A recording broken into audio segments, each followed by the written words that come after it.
Welcome to our reality, everyone. I don't know why you're here, but I'm glad you are because today we have even more Big Brother 27 to talk about. We had week 7 completed. We are now on week 8. We are over 50 days into this Big Brother season, just a few weeks away from the finale, and we still have 10 players left in this game. We have a lot to go over, a lot of mess, a lot of a lot of mess to go into from this week yet again, as we shape up the jury phase of this incredibly chaotic and frustrating and beautiful season that we have in front of us. So we're going to cover everything from last week's eviction up until today, post veto ceremony, as we are now 2 days away from yet another eviction. This is a spoiler heavy podcast. So if you are here looking to not be spoiled on everything in Big Brother 27, this is not the place for you until you catch up on all of that. So for fair warning to everyone involved. But if you are here, we are live here on YouTube and Twitch. We have a couple places we're going to today, it seems. So if you're joining us, feel free to hop in the chat. And if you're joining us after the fact, the timestamps are up. Feel free to jump around as you please, but we are glad you're here regardless. If you're joining us for the first time, my name is Barrett, and joining me, as always, is my esteemed Big Brother colleagues, the Nick City and the Zach Perez. This is no 2-for-1 deal today. It is the 2 that I need here with me talking Big Brother 27. And obviously, I'm going to come to Nick first. Nick, it's been a week. We had a Katherine eviction. We now are in the midst of a Keanu HOH. And things are about what you would expect from a Keanu HOH after like 7 weeks of him not making connections where he needs to make connections of being the most frustrating player possible. So now that he has the ultimate power, his reign, that was inevitable, is here. How have you felt about this past week, including the Katherine eviction? And just what are your thoughts on this season? Let's get some opening venting out of the way. Oh boy. Well, obviously, I'm very upset that my girl Catherine is gone. As you know, that was my girl from the beginning. But, the blockbuster, as I've said, I am tired of it. And I'm very much happy that this is probably going to be the last week of it. Anyways, I'm still mourning Catherine. That was my girl. I hope that she's doing well and staying away from Riley. Um, but when I actually stayed up on Thursday night to see the results of who won the HOH because normally I will go to bed. And I saw Keanu won, and I immediately was like, oh, this is gonna be a week where I'm gonna be very mad or very okay. There's like no in between with him. Like Keanu is either like very much doing exactly what I want him to do or doing exactly what I don't want him to do. So I was not sure what to expect, but right now I'm kind of content. I really am. And I'm hoping that it continues that way because I am a little nervous for the blockbuster situation. Given, who the noms are, I'm not jumping too far ahead, but I yeah, I'm hoping that the blockbuster is on our side for one last time before she disappears until hopefully maybe next year, maybe not.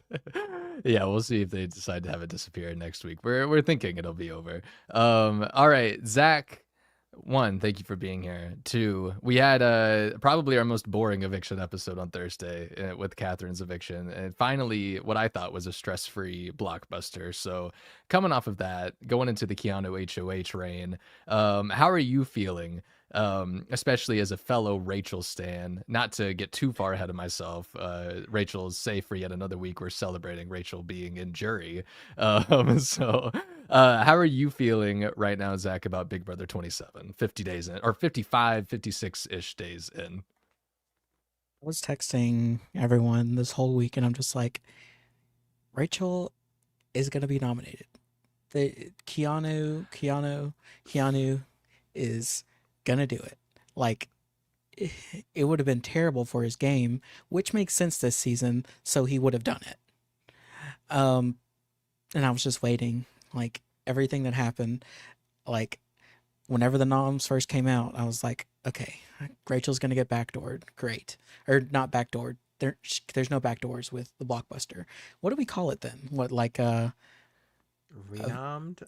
Well, renom, but yeah, but like, should there be another word for avoiding like Screwed the over? veto Like, veto competition? I think you can still call it backdoor to a degree. It's just they now get a No, competition. no, you Like, can't. That's not backdoor. Then, back the definition of backdoor is you're not able to compete in any competition in order to save yourself. maybe the side door then.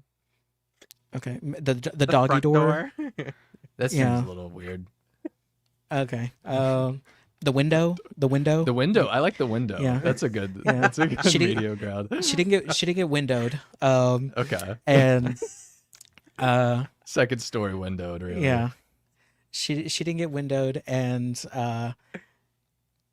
I was waiting, especially whenever the whenever the veto ceremony came. I was like, it's gonna happen, and it was even mentioned. I was like, see, he's hopping on the stupid train. It's gonna happen, and I'm like, I'm preparing myself for the worst. I'm preparing myself for him to make a dumb move, and then didn't happen. So good job. Not really, because I don't know what it is this season, because people can't pick sides or anything. People can't make up their minds, so it just really is bad in general for them, like not having a clear indication of what they want to do. And it was okay, because I don't think he's directly anyone's target right now, but I liked it. It wasn't bad. You know, Diamond Power Veto may come out though, and Rachel might get nominated, but you know, fingers crossed. That But- last second Diamond Power Veto. Yeah, I forget when they just throw that on for everybody. Yeah, it's yet another week of like, is Rachel, and not okay. I also need to say, yes, y'all talked about it extensively in the group chat whether or not Rachel was going to be nominated this week. Zach, you definitely made your point known that you were afraid Keanu was going to throw her on the block, and it was fair to do so. We spent, you know, the end of the last week with Rachel and Keanu back to the enemies portion of their frenemies relationship. And it's so ridiculous to the point where it's like, okay, when is going to be the time that Rachel takes a shot at Keanu or Keanu takes a shot at Rachel? Because right now it is solely we are fighting, we are arguing, even up to the point that Keanu was renominating just yesterday, and still Rachel avoids the block. And so even in the mix of Rachel being like, I will nominate Keanu straight up at the end of last week, and everything that led into it. So it is amazing that we keep having HOHs that are so afraid of Rachel Riley that they refuse to put her up. And it's very beneficial for us who are, you know, rooting for Rachel, and would be very frustrating if we were not rooting for Rachel. I can't even imagine that kind of season. Wait, I think we watched it one time. But yeah. Let's just get into it, because we're talking about this week a lot. Let's play catch up for a second, and then we can work our way back to Catherine's eviction, and then Keanu's HOH, and everything in between that. So we had Katherine evicted last week. Lauren was the only vote to keep Katherine around. No blindside in store, which we thought maybe that would happen, but everyone seemed well informed about the vote. Keanu wins the HOH. We saw that on Sunday's episode, and at the end of the episode, he nominated Morgan, Vince, and Mickey for eviction. I'm excited to talk about some Vince from this week. And then, spoiler alert for Wednesday's episode coming up, because none other than Morgan won the veto, her first competition win of the entire summer. And then as of yesterday, if you're thinking that there was chaos at the veto meeting and Morgan used the veto on Vince, you're ridiculous. That only almost happened. Morgan used the veto on herself, and in her place went Ashley after 2 days in a row of people trying to figure out who the replacement nominee should be. Keanu started by saying Ashley and ended by putting up Ashley on the block, but everything in between was just ridiculous and insanity. So let's go back to Katherine's eviction, because Katherine did go home on Thursday night. Katherine was one of my winner picks at one point, just 2 weeks before her eviction. So not so great on my part. In all fairness, though, when I picked her as my winner pick, she was in a way better spot in the game and had way better potential in my mind. But we sit Then here now. she heard your pick and was like, I Yeah. gotta do bad now. It's like, I gotta change things. But Katherine, obviously, it was not too hard for this entire house to decide that Katherine should go home. It was we had a game where Katherine was on her own with Riley for the first however many weeks. Riley goes home very unexpectedly in just a few days, goes from being safe entirely to being put on the block and then evicted. And then that leaves Katherine just high and dry. Katherine made no effort really to help herself in the following week, and seemingly after being put on the block, spent the entire time talking shit about Rachel instead of truly I mean, she did campaign for himself, but not in the way that I Himself. feel. I said, oh, sorry, herself, in the way that she should have. And so, like, with Katherine leaving, like, it felt like there was some lost potential based on what I thought about her 2 weeks ago. When she went out on Thursday, though, I didn't feel much at all. How did y'all feel about Katherine leaving? Nick, you can go first. I was sad, okay? I was very much sad because, as y'all know, I always root for the showmances. I'm not even trying to be funny. And specifically the girls Even in the hers? showmance. Okay. No, I wasn't rooting for her and Riley. I was rooting for Katherine. And specifically because, you know, when you see the showmances in Big Brother in the past, right? It's always like the guy that gets taken out, and then the girl tends to become like really iconic and go far and like win competitions and, you know, mess stuff up. That literally did not happen with Katherine at all. She literally lost Riley, and the target got off her back, and then immediately was the renom Yeah. and out the house.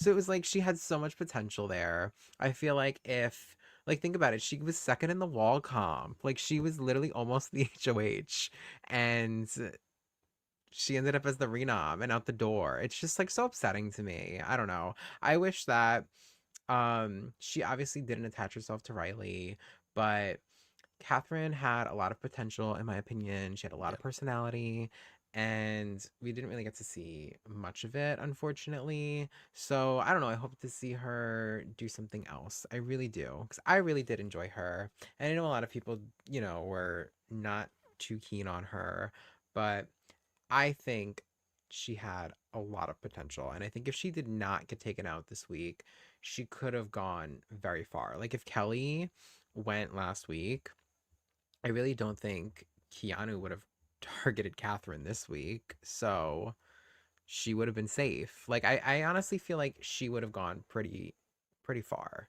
Uh Not winning. I'm not saying all that. But, you know, I wouldn't be shocked if like she got like fifth or sixth placement if, you know, she ended up not getting booted. But yeah, I'm sad to say the least.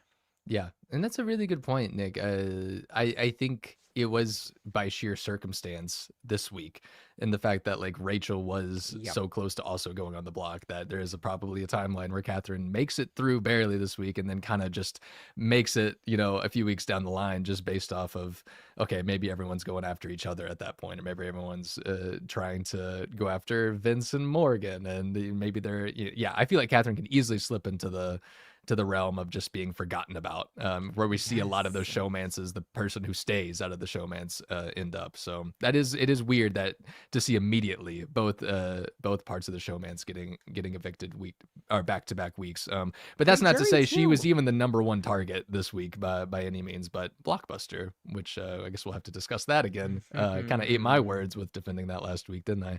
Yeah, you did. All right, Yeah. Zach, what did you think of Katherine leaving, I mean, or just Katherine as a whole? I didn't mind her. I mean, she was fine. I feel like she missed opportunity, I guess. I'm just imagining her without Riley in there, like how much better she would have been.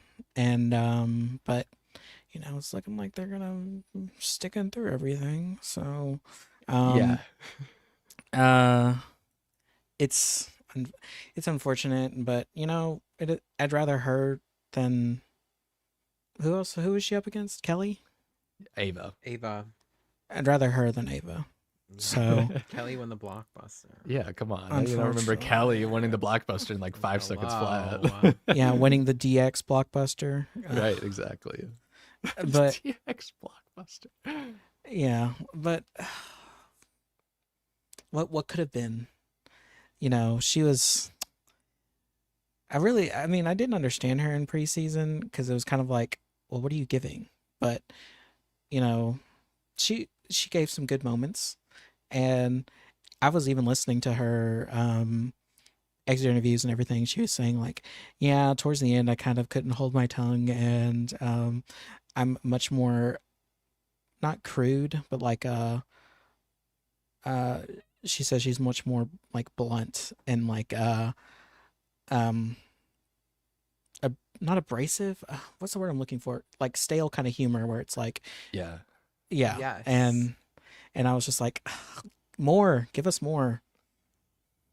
But her time is gone. I'm trying to think of how. I don't see her going farther than like 6th or 7th, honestly, if she were to stay. If she was Like, going to be put in that pace, if she was going to keep up that pace, I feel like in the game that she had, and yeah, yeah, I just feel like, ugh, what are you doing?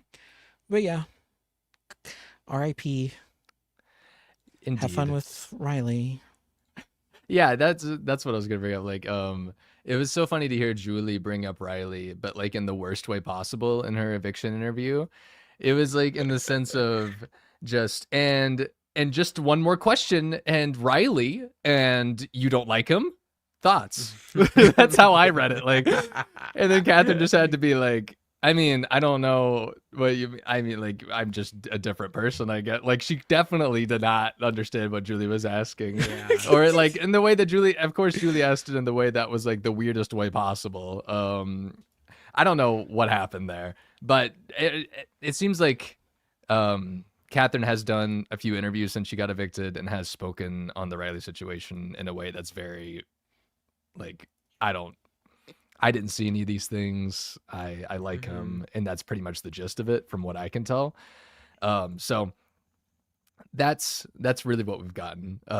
In terms of Katherine in the game, like y'all said, it really was just disappointing, I think, more than anything, because we usually do see someone bounce back from losing a showmance to putting fight in the game that's so different than how Kat did.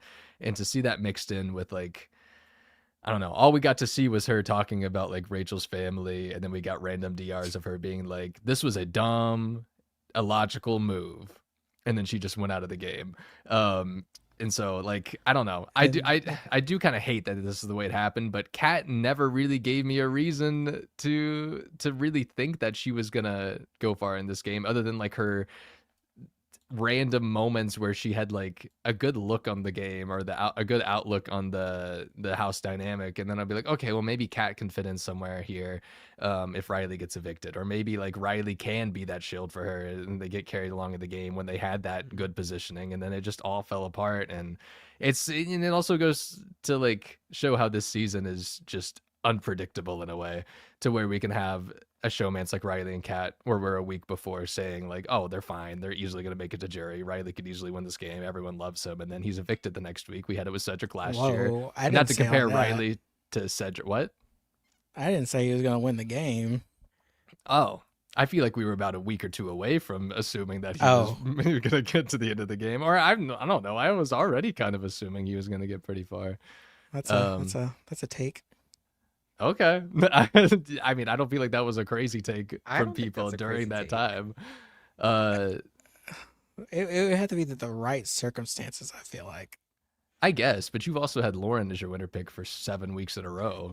Oh, that was a snatch. She's still in the game, isn't she? She is still in the game, but Ooh, that was a shot. Like, I'm just saying, Lauren ain't helping herself week after week, it seems. She's finally not telling Vince anything, so Finally. It only took Vince burning her 5 times. been Yeah. sending home her whole alliance.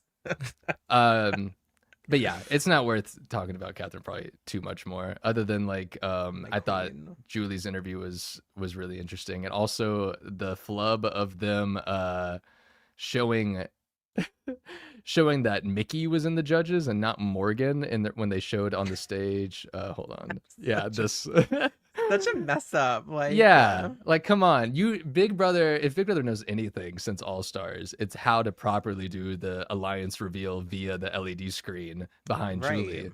CBS just called Zach, by the way, and they did. I do want to like. But I just thought that this was really interesting. Like you've been showing the judges how many times in every episode, and you're just gonna casually not Like, remember why don't that. they just use the same pictures, number one? And number two, like, I wonder what was going through Catherine's head because, like, Julie did say Morgan's name, but yet they showed Mickey. And so if I'm Yeah. Catherine, I'm like, so is it Morgan or is it Mickey? Like, I would not be so confused. She probably didn't So, care. She probably didn't yeah, care at that point anyway. no. Why would you? She's probably like, what's wrong with Riley? What's wrong with Riley? Okay. I don't know if I had anything else from that eviction episode besides the blockbuster. So maybe we should talk about the blockbuster right now. I forgot that Katherine and Ava were also completely matching in this competition for some reason. Kelley won the blockbuster yet again in this episode. In seemingly like Boo. record time, because like all it was Julie like rolling, or wait, Julie didn't compete, but she did post the video before the episode like she does every Thursday. And Julie made it look a lot more complicated than anybody in this competition did, but it was essentially them rolling their pearl, which was like, okay, could not be a more perfect competition for Ava Pearl than this. They're rolling their pearl down the ramp and using like the different blocks to guide the pearl to the actual like end slot. And then Kelley did it on the very first try. So I don't know how long it took in total. It was a very quick competition. Kelley saves herself yet again. We're all screaming. Ashley said this in her vote. Man, we just can't seem to get Kelley out. I agree. I think Ashley did another thing. Yeah, she looked at the live feed camera. Hell, is Kelley still here? This is crazy. No, I we agree. fully agree. Yeah, like Oh, yeah. One thing I want to talk to y'all about, which has fully to do with Kelley. They did show the actual like hammock gate on Wednesday night's episode as a lead-in to the renom. Where is it going to be Rachel or is it going to be Katherine? And I said on the podcast last week, I was like, Kelley's going to be in the DR, and she's not going to mention one bit about this being for game purposes, and she didn't. It was all just her crying because she had never been talked to like that. That's all it was. And so, yeah, just can y'all talk about Kelley a little bit more? Yeah. She just found out yesterday that the feeds are on 24/7, well, quote unquote, and also that they can hear our conversations. Yeah. Yeah. What day is it? Day what? Like 50? It's new information, Zach. Everyone learns at different paces in the Big Brother game, and sometimes that's learning that the basis of the game and all the cameras around you, yes, are in fact recording you 24/7. And I feel like it's been Why make a mentioned joke probably so many, bad many right times now? to her. So And I heard that Mackenzie just found that out actually. You know, that's No how late on way. Mackenzie was.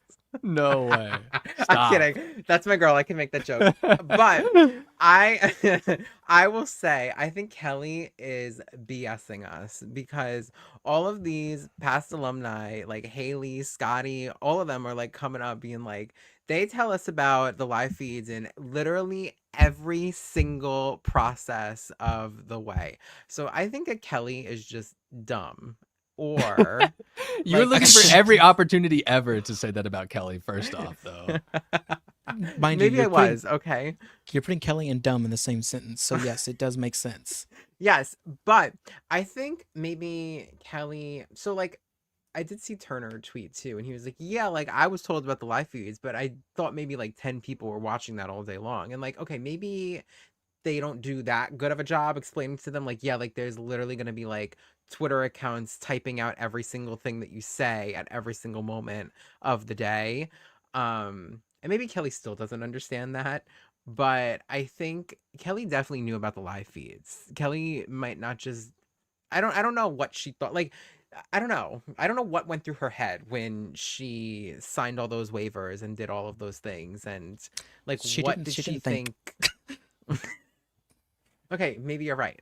But yeah, I don't really know like what was going on there. But like it's just very common knowledge to me that you're on the live feeds, and I think she knows that. But maybe she thought they couldn't hear everything, like the audience couldn't hear everything, and that only Maybe. the mics were for like production.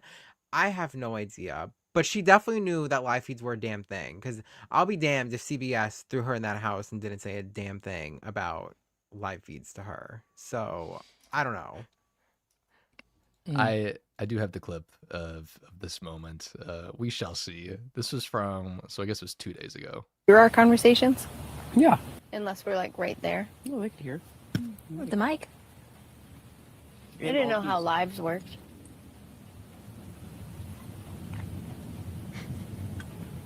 It's literally just unfiltered conversations. Just this.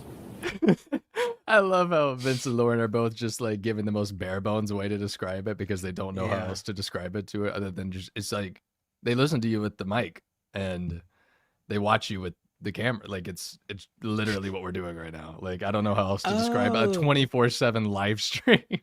Like So they don't set up a TikTok for like an hour a day, or no, it's not just that.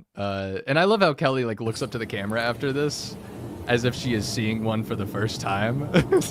Like She's just- oh, now she's that's- just like, oh, so they know I'm crazy. Yeah, they didn't hear, they don't broadcast every conversation with me and Katherine in the backyard, do they? They didn't hear me talking about Rachel, did they? They didn't see what Rachel did to me, did they? They would never. Nobody's able to like fact check anything that I told them I did, right? Okay, cool. Never. But That yeah, can't be it's recorded. yeah, and Juan and Trill, I see what y'all are saying. Like, we're not surprised when we see people like this on the show. We weren't surprised when we saw Kelley's interview. Like when we saw Kelley's preseason interview, I don't think any of us were shocked that she would be saying something like this. It's just the fact that it's day 55 and you're saying something like this. And with Kelley, I tend to I know she might be lying a little bit, or it might not be like exactly saying like I didn't know there were live feeds, or I knew there were live feeds. I just didn't know to the degree of how many people are watching and how often they can watch and all of that. But it is Kelley. So if we're sitting here and she's being truthful about not actually knowing the live feeds, I wouldn't be shocked either. And Trail, yes, right, it is because- hard to cast people apparently that have seen the show. It is so hard. Apparently. When she says in that clip, she was like, I didn't know how lives work. So I'm like live streams? Like you don't know what a live stream is? Like what do you not understand? Because like it's just like and doesn't she like do something like web designing or something? Yeah, like she does web that? designing. Like, Yeah. so how would she not know how a live stream works if you like work on a computer? Like I don't understand. I really Yeah. She don't. also I travels the don't get it. world. She she does a Right. lot of things that would lead you to believe that she understands what this show is, and yet she continues to prove me wrong, or just like on purpose does this stuff. It's just we don't get enough context for Kelley in the DR to know how truthful she's being about these things, because all we get is just Kelley being like, these bitches are quaking in the DR. Like that's all we get from her. Like we're not even getting we're not. anything of God. substance, because she doesn't seem interested in playing the game. So it's kind of like watching Ava too, where I'm like, do you want to be here? Because I can't figure it out sometimes. Ava wants to be here way more than Kelley, I think, wants to play the game, to be fair. But yeah, sometimes with this cast, I'm just like, I either don't think you want to be here, or I just don't think you know what is going on in the game, or like how the game works. Not just knowing what's going on in the game is like none of this cast really seems to know, but knowing the game itself is a completely different thing that I feel like they also tend to not know. But yeah, is there anything else with Kelley that I had over here? What else do you want to talk about with Kelley? She's gonna Because be in jury. She's going to be in jury, which means she will sit there and vote for someone to win the game of Big Brother, which is in itself scary to think about. So terrifying to think about. And not only Kelley is going to be in the jury, we also are going to have Keanu in the jury, which is also crazy to think about. We talked about last week, like how players in the Blockbuster era are now kind of just in a way like new versions of BB players, because they're players that usually would get evicted early on in the game, and now they're lasting much longer than they normally would. And we're seeing what that looks like long term in a Big Brother game. And this cast is also exceptional in the way that they probably make people play. So that, I don't want to forget about that fact too, but it's really crazy to me that we're only now going to be starting the jury phase of this game, and we have like 3 weeks left until the finale. Like, is that feel So weird to y'all? So weird to me. Because like jury felt like the second half of the game, not the last quarter of the game. And that's what it feels like now. Because we're already in September too. I remember like back in the days when I'd be like, wow, like they made it all the way till September. They're like in the end game now. And it's like someone is getting evicted in September and they're not even going to be on the jury. I think that that's so like insulting to them. That's why we need to have a 9-person jury back. People are acting like there's some people that act like it's like, but 9 people juries, they're just all gonna vote the same way. We literally had like many split juries with 9 people. Yeah, I feel like that's inaccurate. And so what? A lesser jury is more likely to not vote together? It's less people. So I feel like it's the opposite. So I don't like that argument. I do like the bigger juries just because I feel like it's like weird to me. I remember even seeing it back in like season 25 when Nicole didn't make the jury, and I was like, she was in the house for like 50 something days or something like that, and she didn't even make the jury. I was like, that's crazy. Like, Yeah. hello. Thankfully, that was the only frustrating thing of that season too. So we eventually were okay, but I'm just kidding. I'm totally kidding about I don't know about that. Yeah, it feels weird. And I think it really adds to the argument that the blockbuster probably doesn't need to be like the first 5 weeks of the game next year, or just Really? what? Okay. I don't think I was opposed to this last week. Okay. I don't think we ever discussed just shortening blockbuster. If we did, I don't think I sat here and said no. Roll back the It tape, prevents though. backdoors. You love that. Okay, yes, it does prevent backdoors, which I do find entertaining, but I can also concede that later on in the game, it might not be that interesting, especially wondering, from a cast of people who are so scared to do anything. I'm wondering if you're fighting for it because if you ever were on the show, you know you'd get backdoored. He Maybe. would. Yeah, I think it gives me an extra safety He net. totally would. They'd be like, we have to backdoor Barrett because he's going to be so good at those competitions. Look at how tall he is. And he's a super fan. Oh my Wow. God, he has to go. You may be clocking me. I think I'm solely arguing based off of what I think would happen to me in the game. It's You're unfair. just like the backdoor is the perfect thing to No. prevent backdoor. No, I'm taking this back because I think a lot of physical competitors have been taken out in the blockbuster so far. So especially a lot of men have been taken out because of the blockbuster. So I don't think that's fair. But they're not super fans like you though. Adrian was, I think. I don't know. Was he though? I don't know. He didn't know who Taryn was, I guess. So that makes everyone question. Adrian's a big question mark in my head. He confuses me the more that time goes on that he's out of that house. But hi, Mary. Also, what were we talking about? We're still kind of stuck in pre this The week. blockbuster and why it should be shortened. Oh, I did find this we're this talking post about about jury. Kelly. Someone reposted it from Reddit, and I think y'all might enjoy it.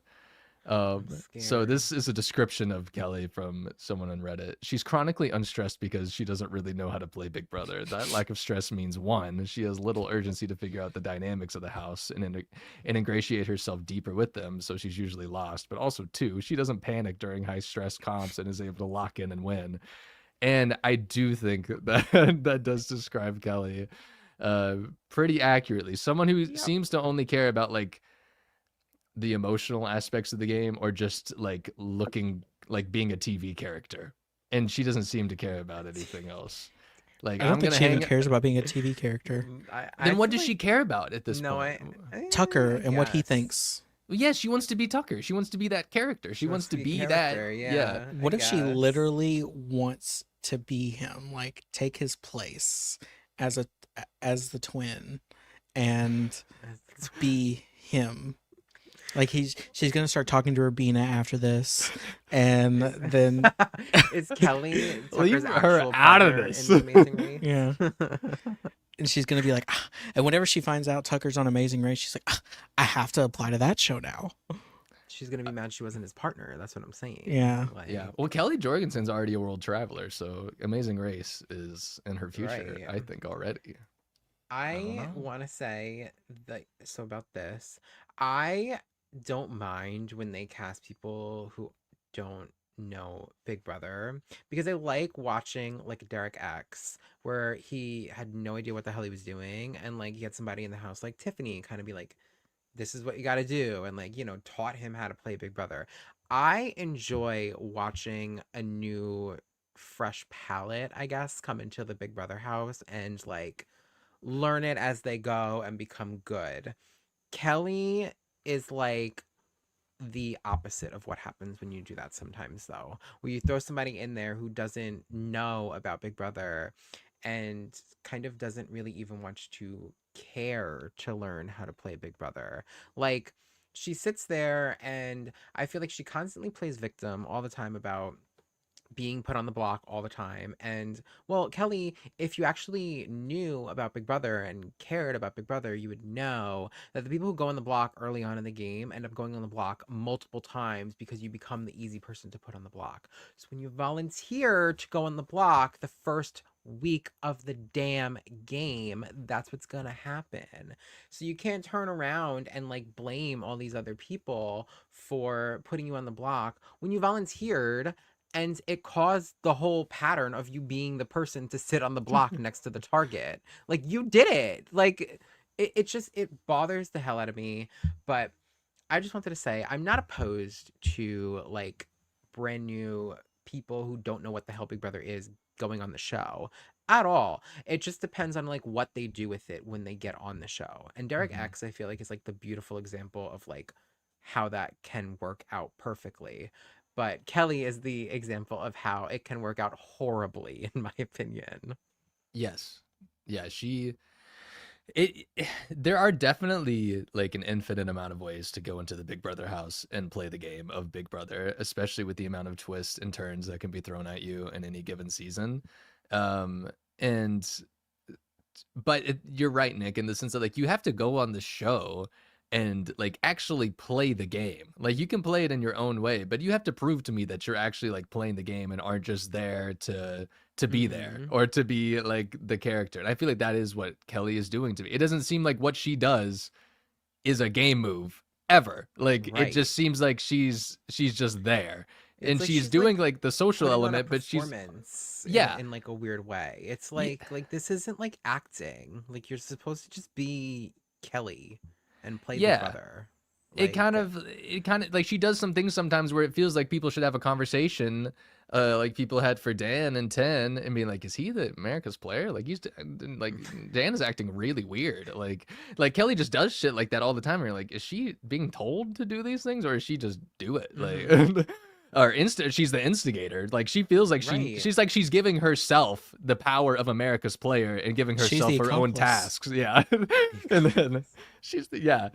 I'm surprised people haven't brought that up more. Like, I don't know why the accomplice hasn't been brought up every single day. Maybe it has. Honestly, I may have yeah. missed it, but um, but yeah. Kelly's an interesting character. One we'll talk about for a very long time, and then again, we don't even know how far she's gonna go in this game. We could see Kelley could be Mhm. at the final two. Kelley could actually get to the Stop. final two, Stop. because nobody's. It's sadly possible. I just compared Kelley to BB 10 Days. Stop it. I'm saying that's how weird Kelley is. Kelley is Or not Eric BB 10 Stein. Dan. Yeah, or Eric. She is Amy. I only had just watched She's recently Annie. that Wait, portion what of if she- 10. What if she's like Annie from BB12? Annie from Girl. 12, but if Annie lasted more into the game. Yeah. This Yeah, this is actually the revenge plot. Kelley is like related to Annie. Kelley goes into the game, a big revenge plot, to get Rachel out of the house after Annie sat next to Rachel in that first week of BB12. I think there's a storyline here. Hey, But it's all coming together. yeah, But I think Go ahead. No, Zach, you haven't talked in a while. Go. Okay, I was just saying, I just need her to go. Like she's wasting a spot for someone else, and like I swear to God, if we get to next week and she wins HOH, I will be so pissed. Like I'm just annoyed that she's still there, and everyone else is thinking the same thing in the house, and I'm like, y'all did this. Yeah. And not only this is, I'm wondering if she even knows that like the live evictions are actually live. Like, I'm wondering if she, like, maybe she's not nervous because she doesn't think that it's not live. She's like, oh, they're just filming this for later, so it's fine. And then she doesn't realize, and then whenever she does, she's like after that, like then people are telling her like, you know, the live evictions are like actually live, like in real time. People see what you're doing, and then she's just like, You remember that I'll never get over that first week when she won the blockbuster and then spent the entirety of the strategize scramble session before the vote just going, I did it. I did it. Everybody, I did it. And then at that point I was giving her a little bit of grace because it was like, okay, well, Kelley doesn't know this game at all. She doesn't really know. I'm not even for sure that she knows that they're about to vote like someone out of the game in a few minutes. But since then, that Kelley's just been there for 50 days. So I don't know. I don't know what to feel at this point. And it's so interesting to have a cast like this where you do have Kelley, who everyone wants out but can't seem to get out. You have Mickey, who everyone wants out but you can't seem to get out. You have Keanu, who everyone wants out but you can't seem to get out. It's frustrating. And it is a mix honestly. of just veto wins and blockbuster wins that are keeping anybody from doing that. This week I think we could actually have some good scenarios. you know, it's And the odds are in everyone's favor to get one person that they've been trying to get out of this game for a while out of this game come Thursday night. you know what's really surprising though, like the underdogs this season, you know, who we usually root for, we're rooting against, because Mickey is like on the bottom, and Yeah. like Mickey and Mickey's on the bottom. Kelley is on the bottom. They're on the bottom in two different ways, though. yeah, I feel like they put themselves on the bottom though. That's the difference with this season. That's true. Normally we Oh, get some people who are on the 1000%. bottom because like the house put them on the bottom. Yeah. Kelley literally said, "Put me on the block," multiple times, and That's Mickey backdoored one of her closest allies. Like, I don't know, and I feel like that's why, like, they don't really. I don't look at them as underdogs, in my opinion. Kelley just doesn't know how to play the damn game, and I would say Keanu, I guess, is the underdog out of It's everyone. much more fitting, yeah. Is he? Yeah. He's a player that doesn't help himself ever, but he's also a Yeah. player who has saved himself I feel via like- veto and like at least climbed out of it to like get Rachel as as an ally, whereas like Mickey lost all of her allies because of her power trip, and then Kelley just You know- never gained one. You know who the real underdog is? Because in my eyes, an underdog is someone who, yeah, they're definitely going to win. They're definitely not going to win comps. And Keanu, what? Oh my gosh, Rachel, Keanu, Keanu. Keanu feels like the type of person he's going to win comps. I feel like the true underdog of this season is Will. Yeah. Because Also, can I say wild how many topics we are covering right now? But yes, Will, keep going. because I feel like Will is someone who's like, it's going to be hard for him to win a comp. And like, especially given the track record of his like archetype of like old dude, like literally last year we had a dude begging to go home.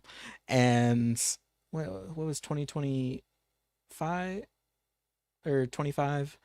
It was Red. Was he- Red. He was the oldest. Was he the oldest dude? Old dude? What do you have been? Red is misleading because he had that big beard. I don't know how old Red was. Red could have been like in his Okay. 20s for all I know. Well, okay. I don't know about that, but And then 24, Terrence. Like 23 was 23 Tiffany, and are you talking about the oldest man or who? Dude. Okay. I feel like man's different. But that anyway. 23 I don't know who 23 would have Oh, been. Frenchie. Frenchie. Oh yeah. Not the best track record with old dudes. Like Cliff was like the highest one, like out of all of them. And versus he has the more underdog story in my opinion. And he is doing great socially. He hasn't won any comps, mind you, but then again, he doesn't have to. No, he doesn't have to. And I see a lot of Yeah. the discourse, especially with Facebook, that we have our Facebook comments, which I can't wait to get into at the end of the show. But Oh my god, what is 37? It is misleading. but yeah, that seems to be the main case, is like Will just doesn't want to try, or Will isn't playing the game. Like, could not be more of a lie, Oh, definitely hard agree. Like Will is playing, I mean, just looking at who's remaining in this game, pretty easily the best social game. And I think pretty Yeah. much, actually, I don't even want to say this because I know that my winner picks have not been doing great recently, so I'm scared to say it. But like, I think he is well in a structure that he could get a few more weeks into this game at least. And if people in the game want to view him as a guy who's not going to win competitions down the line, which they're already talking about that, it's just like Will can't win competitions at the end, then even better for him.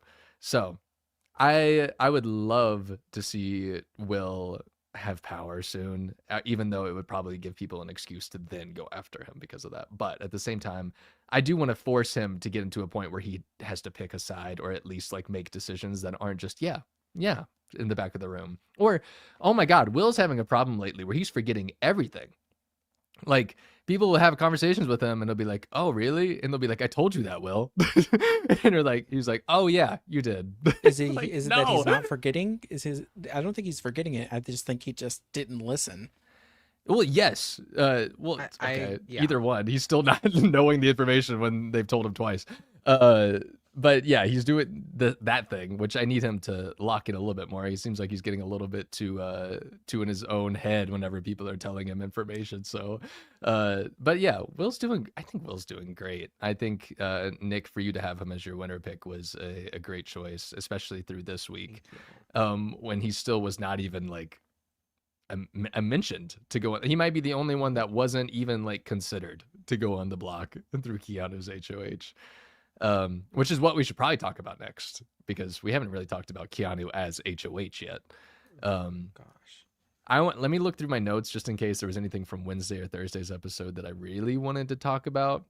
Well, I say that we have the veto competition, which was really interesting. I thought the poison drinks competition that Mickey won after nobody decided to pick Mickey for the longest time, and just kind of let her skate to the end.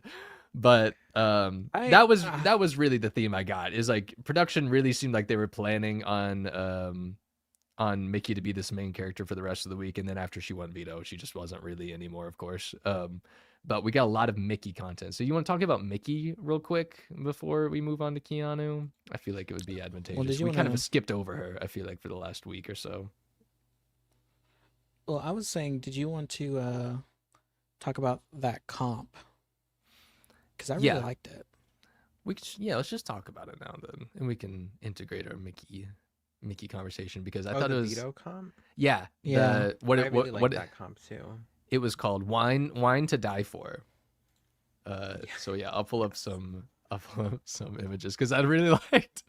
I didn't see the episode until after it aired, so I just saw the images of all like rip Kelley, rip Ava, like with them dead on the ground, and I was like, what happened here? You're like, oh my god, did they die? Yeah, I guess I missed it.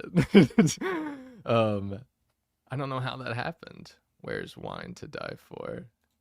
Wine to Die. Oh my gosh, I'm not typing it correctly. But I thought this was. I'm finding everyone else's screenshots of this. But in this competition, there was 2 drinks. One of them was poisoned. You have to choose the person to give the other drink to, and you have to make them choose whether it's the drink that's in front of them or whether it's the drink that you have, and they can choose whether to switch or not. And you have to be poisoned 2 times to be eliminated from the game.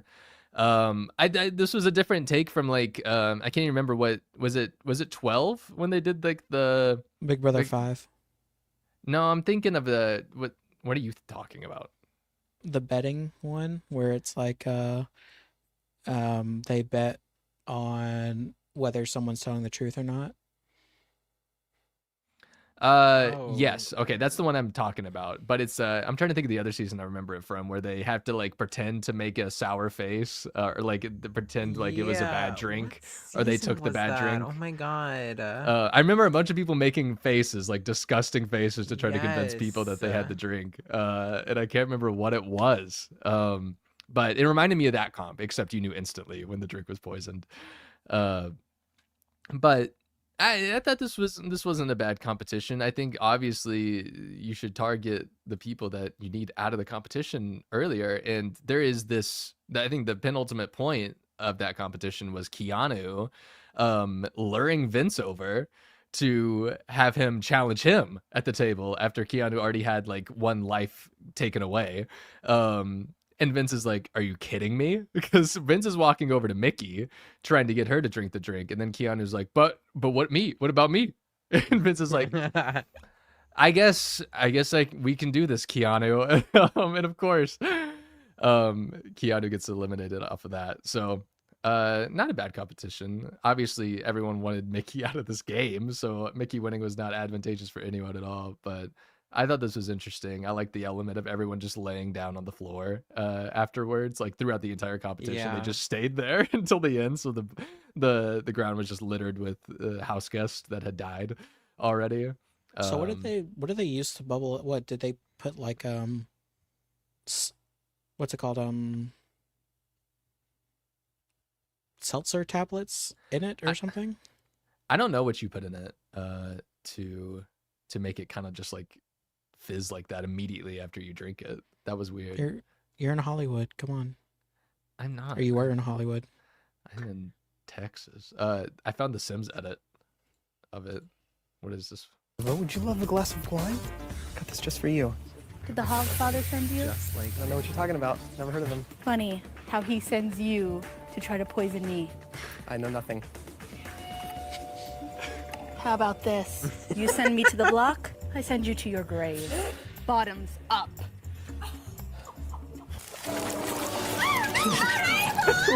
I forgot Rachel screamed. to poison myself!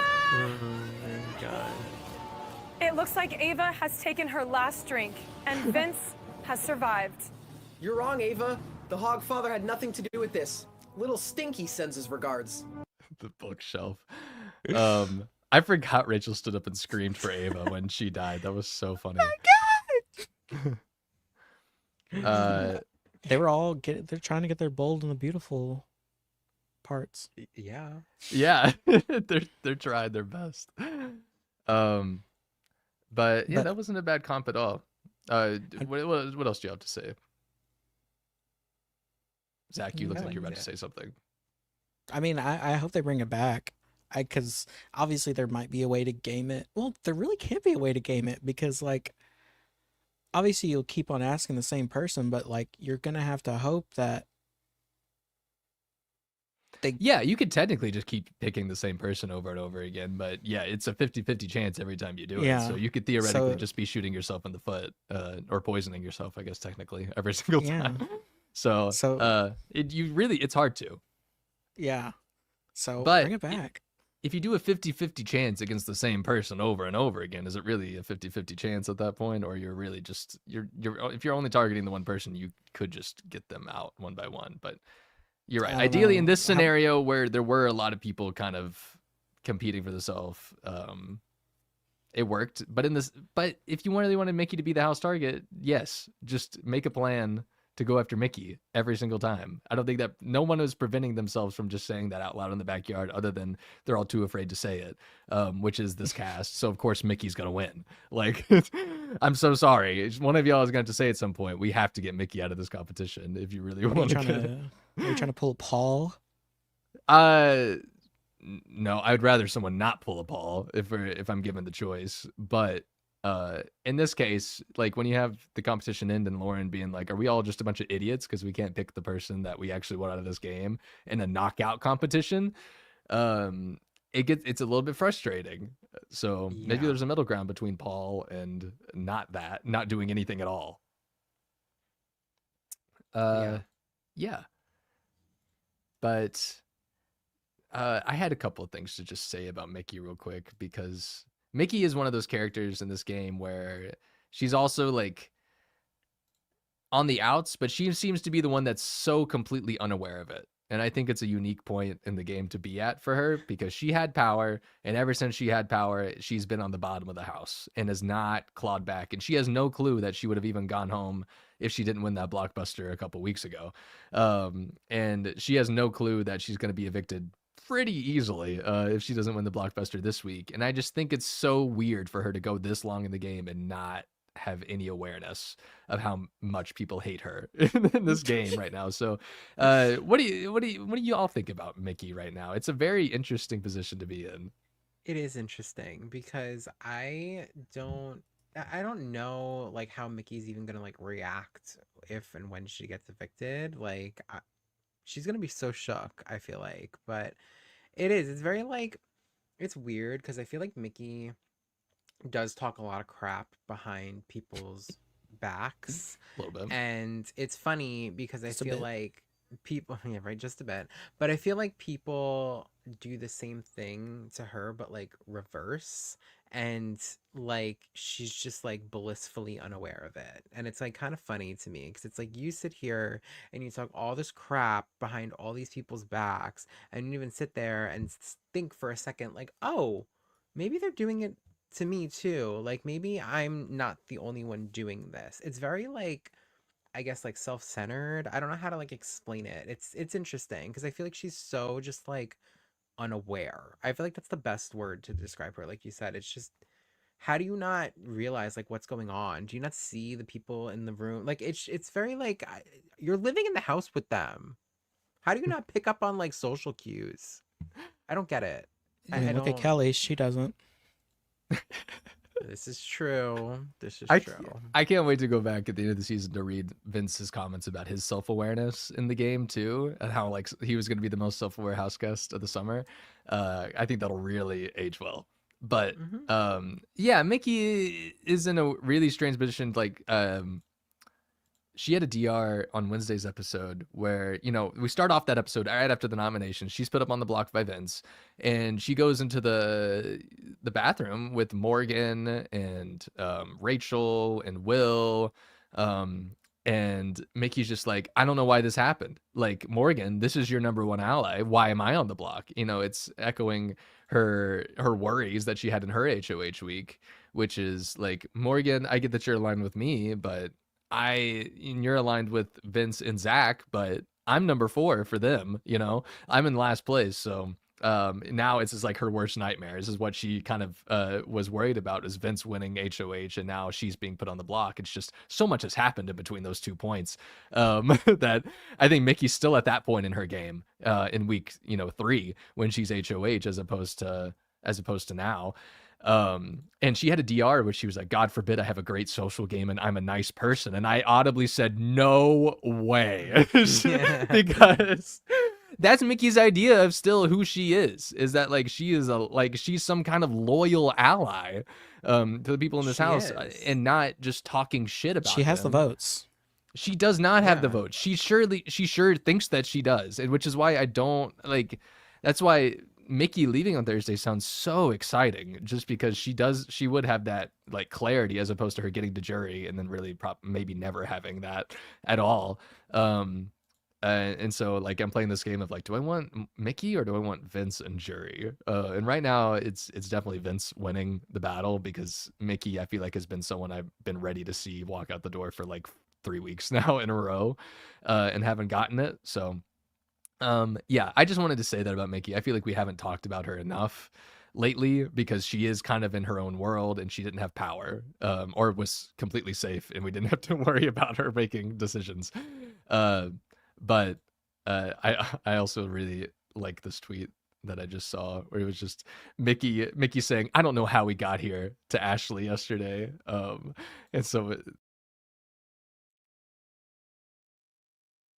What just happened? I removed me instead of adding the screen. My bad. I I'll say that Mickey's coming for you. that Yeah, I was that Asmodeus. was crazy. I was like, what just happened? StreamYard Modius is entered. But Mickey said, "I don't know how we got here," and it was very clearly your HOH, Mickey. That's a great response. Your HOH is how we got here. I think that's derailed a lot of things in this game because you decided to go after your ally. Yeah, between Mickey's HOH week and Vince's HOH week, set up this game to be an absolute just disaster. Giving people examples on how to Jimmy's play the game too? or how to nominate. Jimmy's was also really bad. You're right. Hey, we're fans of Jimmy though. I mean, we are, but I mean, even he'll admit that. But yeah, even Jimmy technically evicted an ally. You know.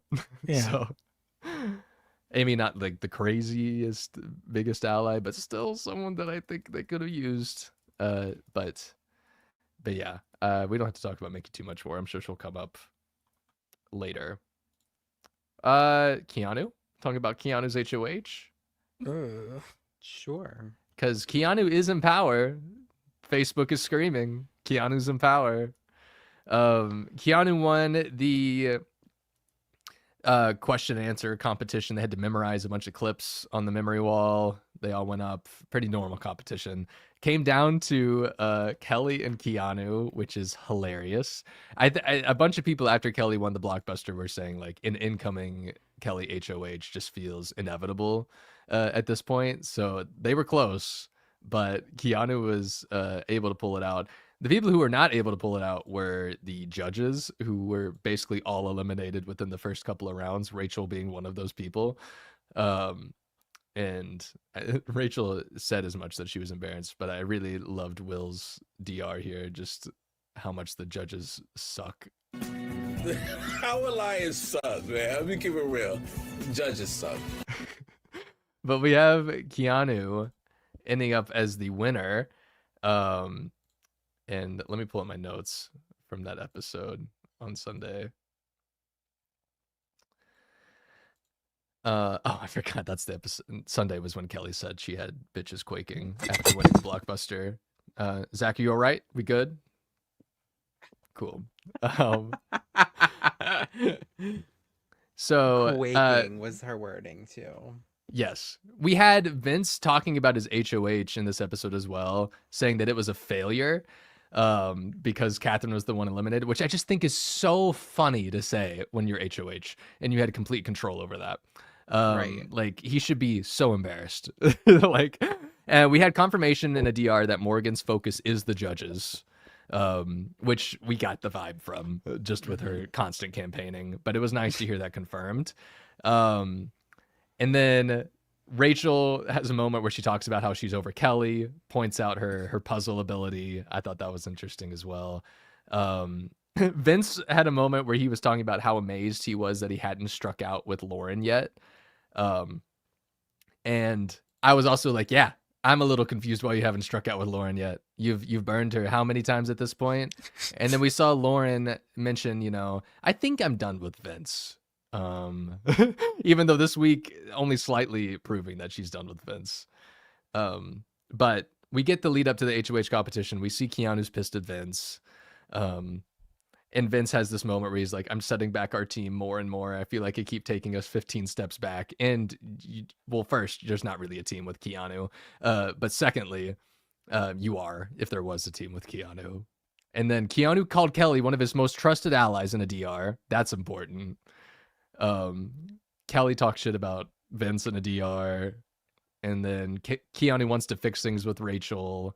And then Rachel has a DR where she says that she thinks she can play with Keanu. So that's kind of our lead in to the HOH comp itself. Keanu wins. And then Keanu immediately tells Kelley that he wants Morgan to go. And then but he's doing this in a way that, getting ahead of myself here.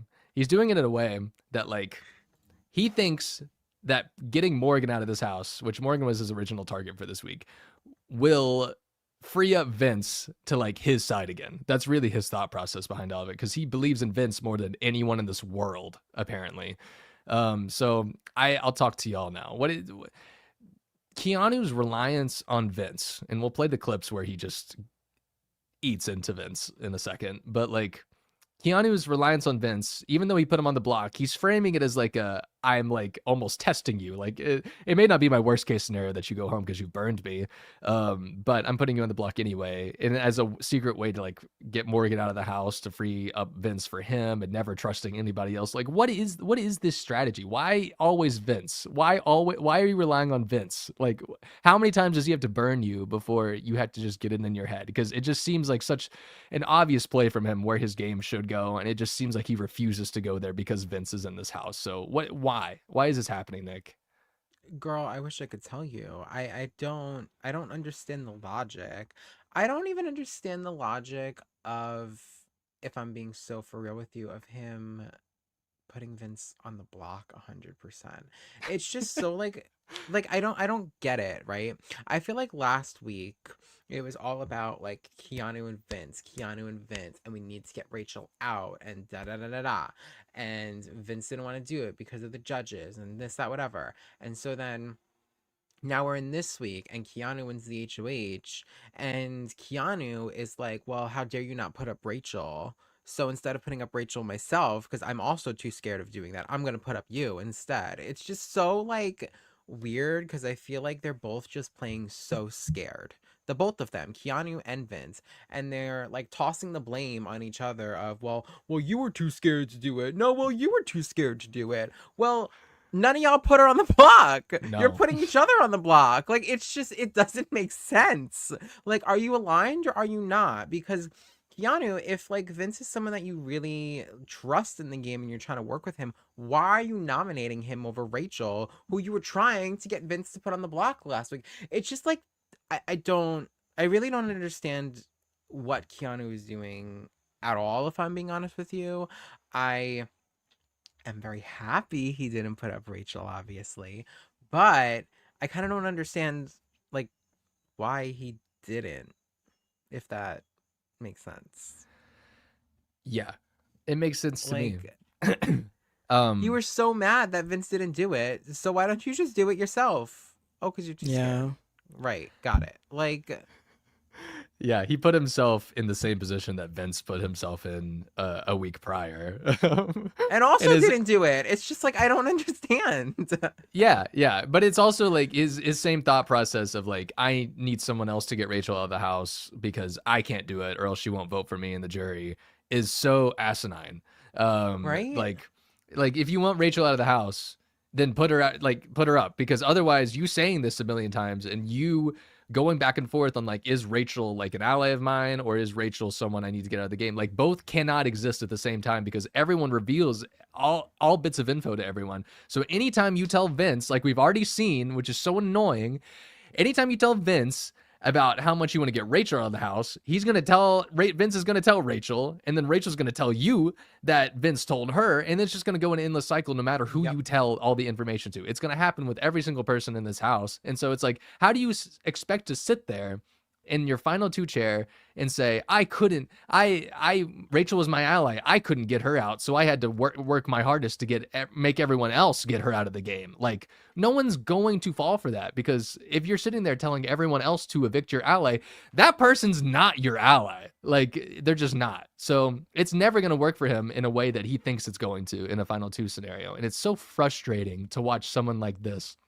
play the game, and at the same time, at the end of every night, go back to, well, Vince has to be like an ally of mine, like he just has to be my friend. Like, no, he evicted 3 of your allies. You look like an idiot when you trust Vince. Everybody does, and they keep doing it, and it's like they are also aware of what he's doing but still falling for it. And I'm like, it's the same thing with Rachel though. They know what Rachel's doing. They know who Rachel is to a degree. I mean, they know that she is, they know that they kind of understand the kind of player that she is trying to be at this point, and at the same time aren't doing anything about it. It's just, let's all talk about it but never actually do anything. It's Ava saying like, I almost popped off but I didn't, every conversation that she has apparently. Yeah. And so but yeah, Zach, you haven't talked about Keanu in a second. I want to hear your thoughts on Keanu as HOH. He's just infuriating to me. Him and Kelley are competing for the most insufferable house guest just because of what they're doing. I don't understand it because pick a side. Like, you're either gonna be with Rachel or you're not. Throwing everyone's names back and forth whenever you're not gonna be in power next week is just dumb. And I want to root for him. I want to root for him so bad. And I'm glad that he's sort of locked in a sense with Rachel. Not really, though. It's just, I just don't understand why he's been complaining about making all these, or people not making the right moves and all this stuff. And yet here he is doing it again. If you're going to be with Rachel, be with Rachel. If you're not going to be with Rachel, then don't do it. It's really simple. Mm-hmm. And I don't know. I honestly don't know.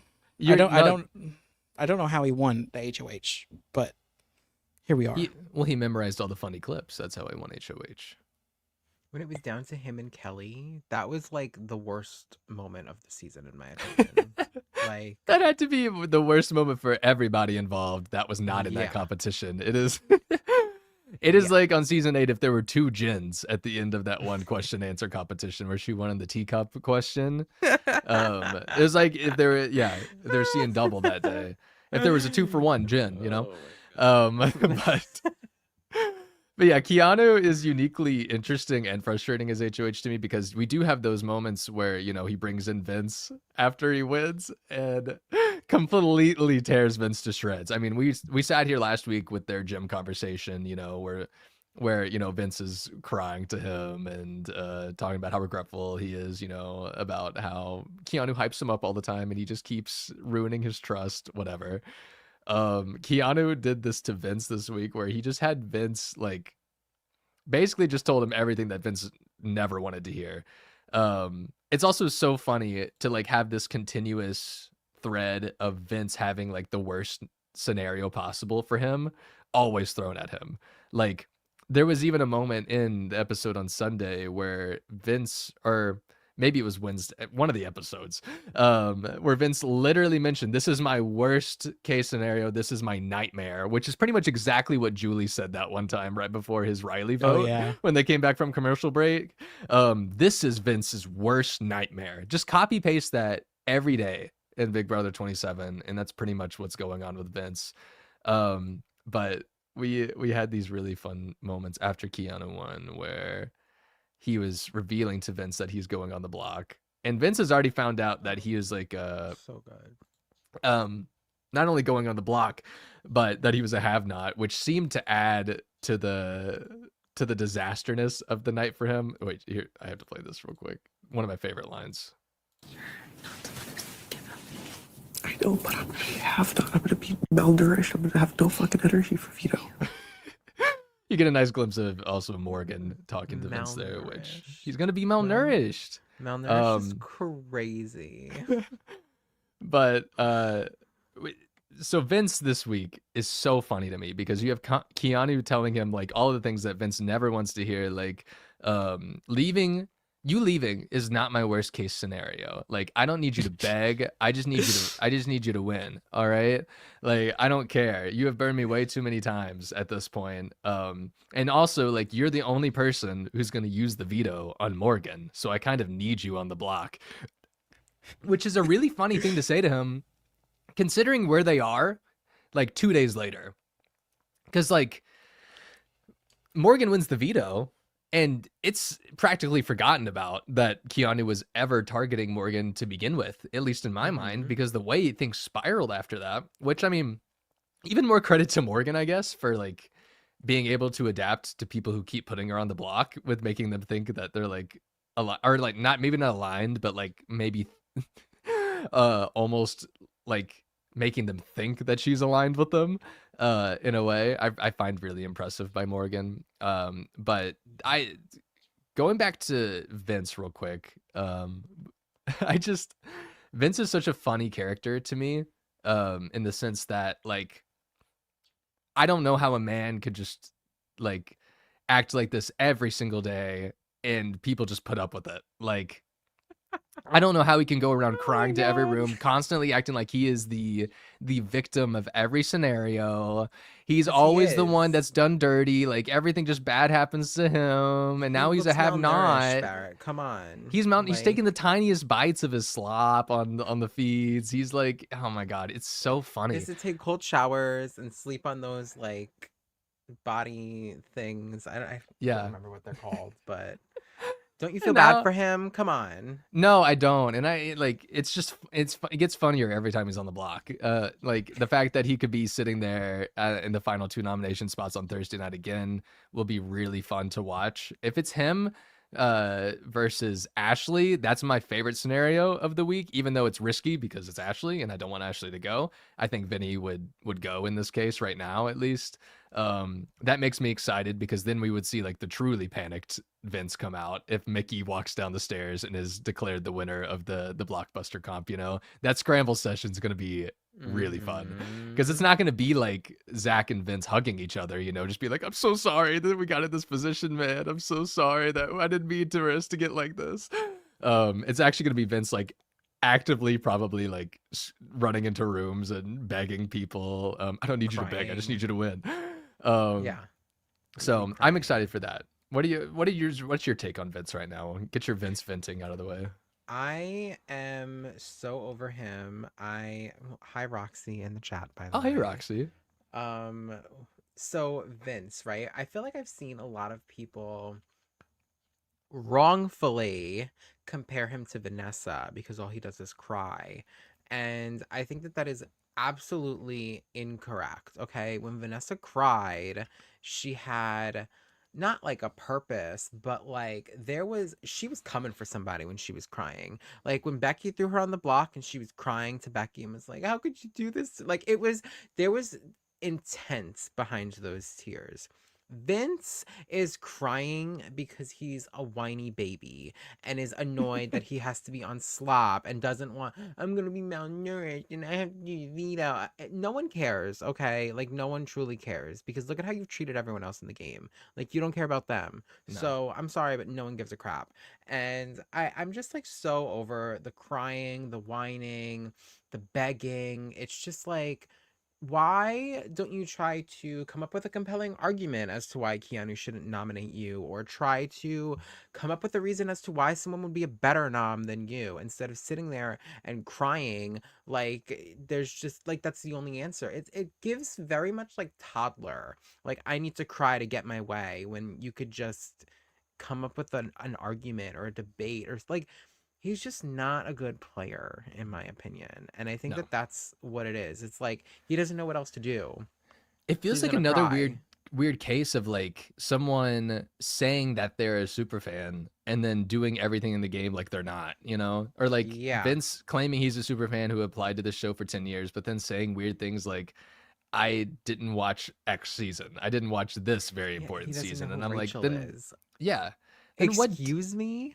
Yeah, and like he could be lying about that, I guess, but at the same time, he does these things in the game that's so not self-aware to the point, like, I don't know. He calls himself the self-aware king, you know, in the preseason, and then comes in here and cries to everyone Yeah. all of the time. And even with Keanu like not giving in to those sorts of arguments, even with other people not giving in to his crying, even when it doesn't happen and he ends up on the block, or he just gets met with, you know, sheer resistance, it's like he doesn't adapt. He just does the same thing. And and I know he's doing it on purpose. Like I've seen the DRs. Like I've seen it. Like he was talking about who was it the other day where he's like, I've seen these waterworks before because I do it in the DR. So I know how this works. It was Mickey. That was Mickey. But like, so I know he's aware at least of the fact that he is doing this as a strategy to some degree. I hope to some degree. If this is all authentic Vince, I don't know what to think. I mean, think and it's, like, it's part strategy, part authentic, because I mean, I can see him acting like this in his real life too. I know that sounds really bad, but like, I don't know. It's just like he's so like whiny that it's just like it's really annoying. Like it annoys me to listen to. Like it really does. I have to like change the camera because I'm like I don't even want to hear it. Like I don't. I don't want to sit here and hear you whine and beg about how you shouldn't be on the block and then whine and beg about the slot. Like I don't want to hear it. I really don't. Yeah. Like, It's very whiny, like you said. yeah. It's very It's like what was the not word I'm looking for? entertaining either. Like that's the thing. Like I saw Roxy before she said that like, oh, it's more Christy than Vanessa. But like I at least was entertained when Christy was crashing out on the live feeds. Like when she thought she was going up because Nick said whatever Brussels sprouts or something, and Yeah. she was like freaking out. Like that was funny to me. Yeah, she was this like isn't even, Delulu. fun, right? This isn't even like fun. This is just like, oh my god, like I'm just like so over it. Like I really am because it's been like every single week. It is every Like, week. And then like I swear to God I had another point with all of this. But it's exhausting. And it's now at the point where it's nonstop, and as long as he's on the block, it's gonna be nonstop, or as long as he feels like he's the target, because it's always like, oh poor me, and it's never always. and And it it's was never a like, let me take a step back and like look at the consequences of my own actions. It's, oh my god, poor me. Someone feel bad for me. I don't feel bad for you. No, and Sorry, but nobody like, put yourself should. in these positions. Like, this is Big Brother. Yeah, there is Like, one person who feels bad for him right now in that house, and her name is Morgan. And it not too just much seems of my girl. no, I'm sorry. I mean, this speaks to how like nice of a person I'm Morgan is, kidding. I guess, because she sees Vince as like an actual person who is upset and struggling, and her DRs said as much as well. So I know she actually feels this way.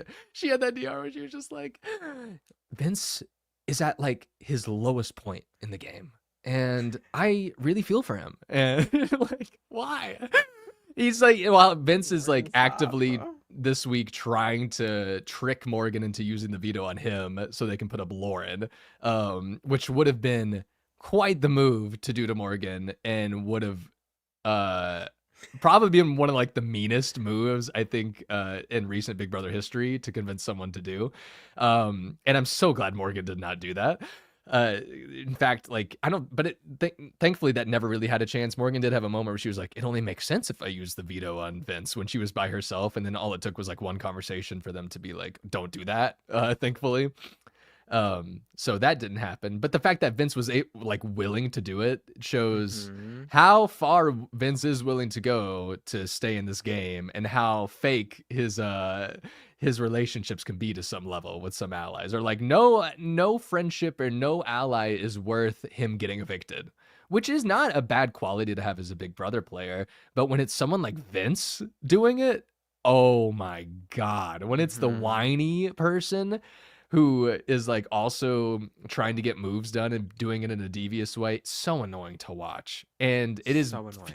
It is thoroughly mixed in, like we're talking about, Nick, with genuine like sadness for him. Like he genuinely, I think to a big degree, feels like this bad things are just always happening to him in this game, which in a way, sure.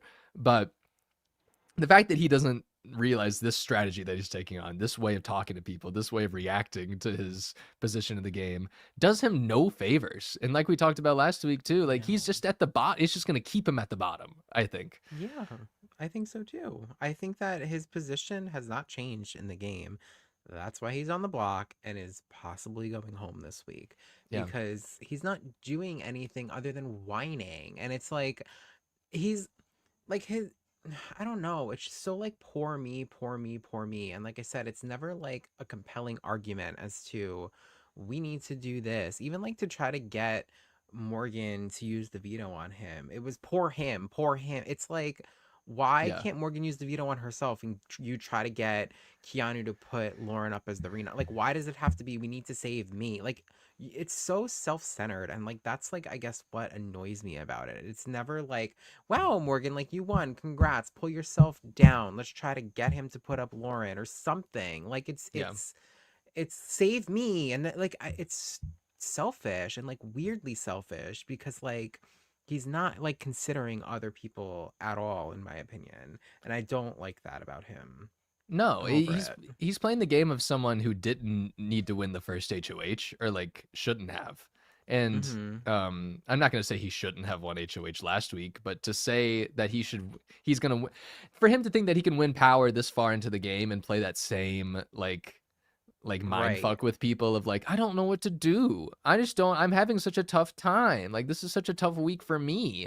And like You're that's the what I really HOH. enjoy You're about Keanu. evicting somebody. Like Yes. it's a tough week for you. It's a tougher week for somebody else.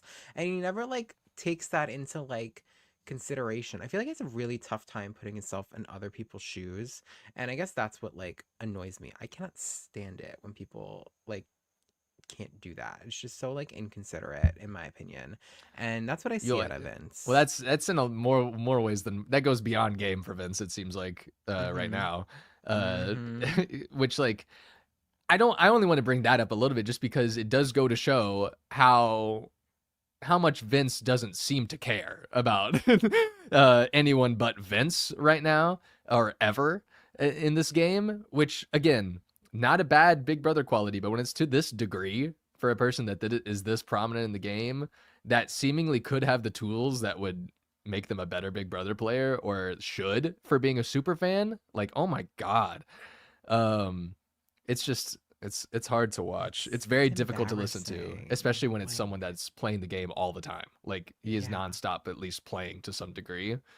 It's it's just, embarrassing. in my it is. opinion. I hope, Like yeah, there's no reason. this And is not the kind of super fan that I want to see on my screen. And this is, you know, I normally hate like the nerdy archetype either, but I'd prefer that over somebody like Vince, who is just gonna act like a super fan, come into the show, not know who the hell Rachel Riley is, and then cry anytime anyone wants to do something. Yes. That's not what he wants. It's, Exactly. I don't like it. He can go. we might get lucky. We might. But Vince is not on my hierarchy of people that I want out of the game on this eviction block. He's second on the list, or he's in the middle of who I want evicted this week. But it's only in the sense that like I think Vince being on the jury would be kind of interesting. I don't know.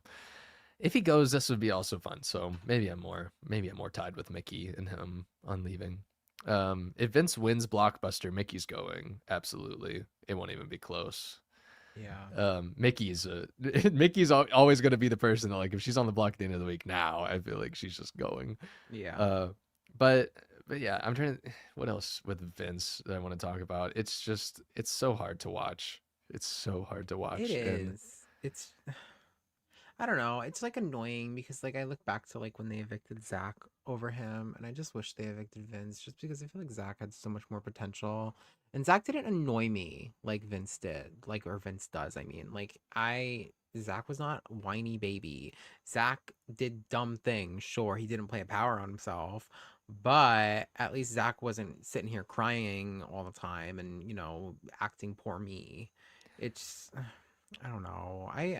I think Vince being the last pre-juror in a way is very fitting for the pre-jury stage of this game. He was the first HOH. He kind of like set things off, and then he was the last pre-jury boot. And I feel like it's like kind of fitting, in my opinion, if he is the boot here. yeah. And we still could have first HOH of the season not making jury. We could add that to the stat of the previous winners. I mean, I know we had I know that wasn't the case last year, of course. But we had a good streak going before that. So maybe we can continue it again. Yeah, Joseph said we're 80% of the way done with the season and finally a jury. Yeah, we talked a little bit about that earlier. Crazy. It's wild. And it's not even like a crazy long season. It's just a crazy long pre-jury with many competitions. Next thing I wanted to talk about, because we had the noms at the end of Sunday's episode, Vince, Morgan, and Mickey, with Morgan as the target. Morgan won the Power Veto competition hosted by Angela, none other than Angela. Yes. I should mention, which some people are really excited for that on Facebook that Angela's coming back on Wednesday. But it was a charcuterie board stacking competition from what I gathered. There was just different items that would be in a charcuterie board that they had to stack on top of each other. And here's Morgan afterwards with her veto medallion. If you want to get a Love it. sense for the fits that we had going on here. Like I mentioned, I just sorry, not to cut you you're off. fine. That morning, right?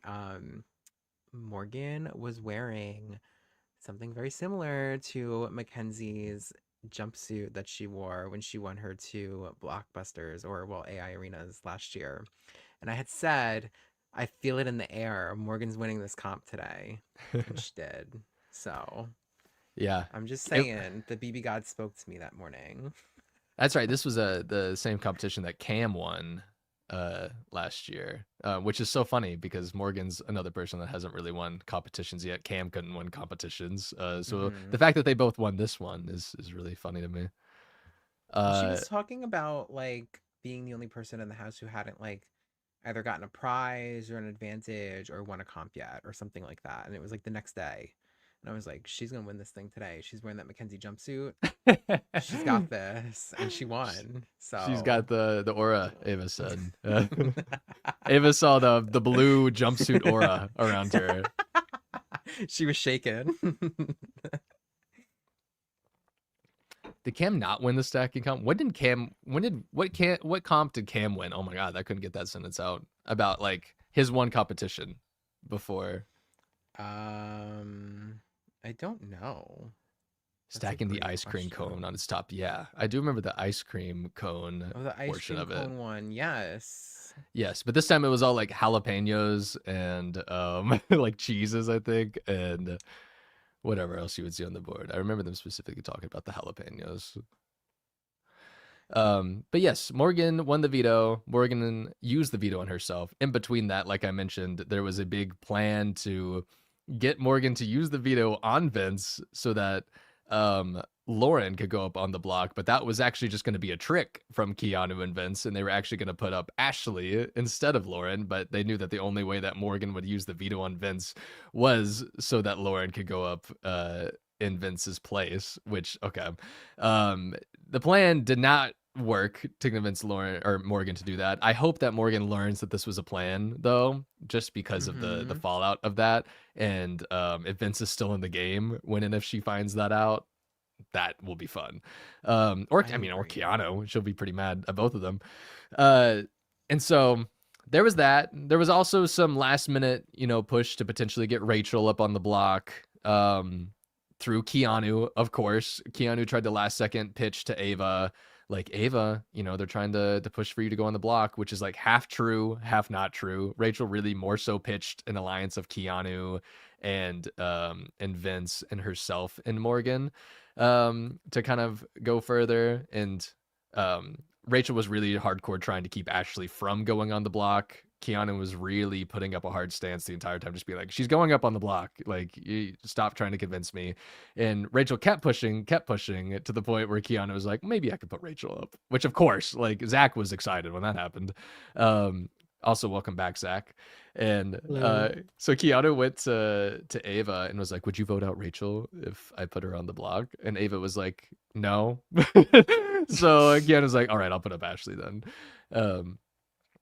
Which, good for Ava for sitting there being like, I don't see it as a necessary move, Keanu. You probably don't need to do that. And he's like, you're right. I probably don't need to do that. It is much safer to do Ashley. So Ashley's up on the block. There was a little fight at the veto meeting. So we have that to look forward to on Wednesday's episode. And then there was a lot of talk afterwards about just how they fought and who was mean to who and who should have yelled what at who after the veto ceremony. And so, like, other than that, that's really the main feeds action, I think. Obviously, there's a bunch of little things that we can talk about in between. Well, we're not gonna, which we now can.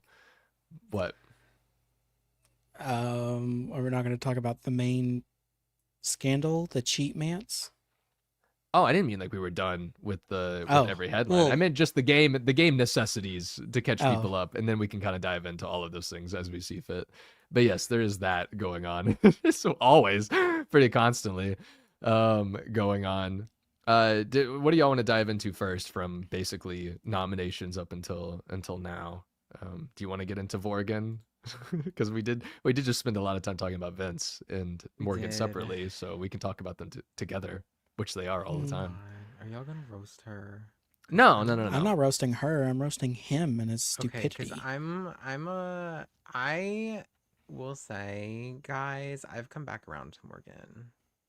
I like her. Okay, maybe I You don't did want to last see her week, hug too. Vince for 2 minutes, but yeah, I did come back around. Like last week, I feel like she really kind of made me be like, okay, maybe she was just too associated to Mickey, and now that she's Yeah. starting to kind of like pull herself away from that, I like her. But I don't need her to be doing this with Vince at the same time because it's like she constantly finds the people I can't stand in the house and wants to attach herself to them. And I'm like, Morgan, I like you. Stay away from them because I don't like them. And I just want to like shake her, but I can't obviously do that. So I I And you think can shake your Morgan's phone. playing I think Morgan is playing the game, I will say. I think she's playing the hell out of Vince. Is my theory on all of this. I don't think she is, but I still think Morgan's a good player. Yeah. I don't think she is. But I think she is a good player too. I'm just saying. Or at least I should say, I think she's a better player now than where she was a couple weeks ago. And I was very, very worried when she was counting those M&Ms and being like, the only way this works is if I use the veto on Vince. I was like, oh no. But thankfully that was like for a few seconds that she said she only really thought that way. But yeah, I really like where Morgan's going. I really like her trajectory in the game. It seems like she has options. Minus Keanu, who just wants to get her out because he only sees Vince as an ally and he's jealous of the companionship that they apparently have. But yeah, we talked about how Morgan was able to adapt last week into this new alliance, and it saved her miraculously, and it's kind of given her kind of a second life in this game. And now she has power this week, and I think that's another step that she needed to build on. I would be interested to see what a Morgan HOH would look like, if that's even advantageous for her right now. I think it is, personally. I think she gets Mickey out. If Mickey doesn't get evicted this week, I think she would have to go after Mickey. If the blockbuster ends this week, I think that eases up a lot of like the tension that people have with nominating certain people at this point. So hopefully we'll see jury start, blockbuster ends this week, and then I mean, unless you're in charge, the blockbuster will keep on going though. okay. Y'all make it sound like I said every single week we have to have a blockbuster up until final 5. No, jury face should never have blockbuster. I mean, Can I put that on the record? You said you hate backdoors. In the beginning part of the game, Zach. I'm saying once we get like deep into the game, we can do back doors. It's fine. When there's like less than 10 people, it's much more interesting to have that structure of Big Brother. It's fine. CBS will call Roxy and make sure that the blockbuster is in its place so that you don't get backdoored. Yep. Okay, thank you. I need my coup d'etat just in my back pocket at one point. Just one coup d'etat though. That's all I need. And one thing I will say though is that yeah, sorry, I've just been playing this 2-minute hug on repeat for a It's while been like now. 20 minutes now. yeah, but this is not Morgan's fault. Okay, there's two sides to this, and there's only one person cheating here, mind you, and there's only one person here who knows the full truth and who is really lying. So I saw some people being like, Morgan's such a homewrecker and all this stuff, and I'm just like,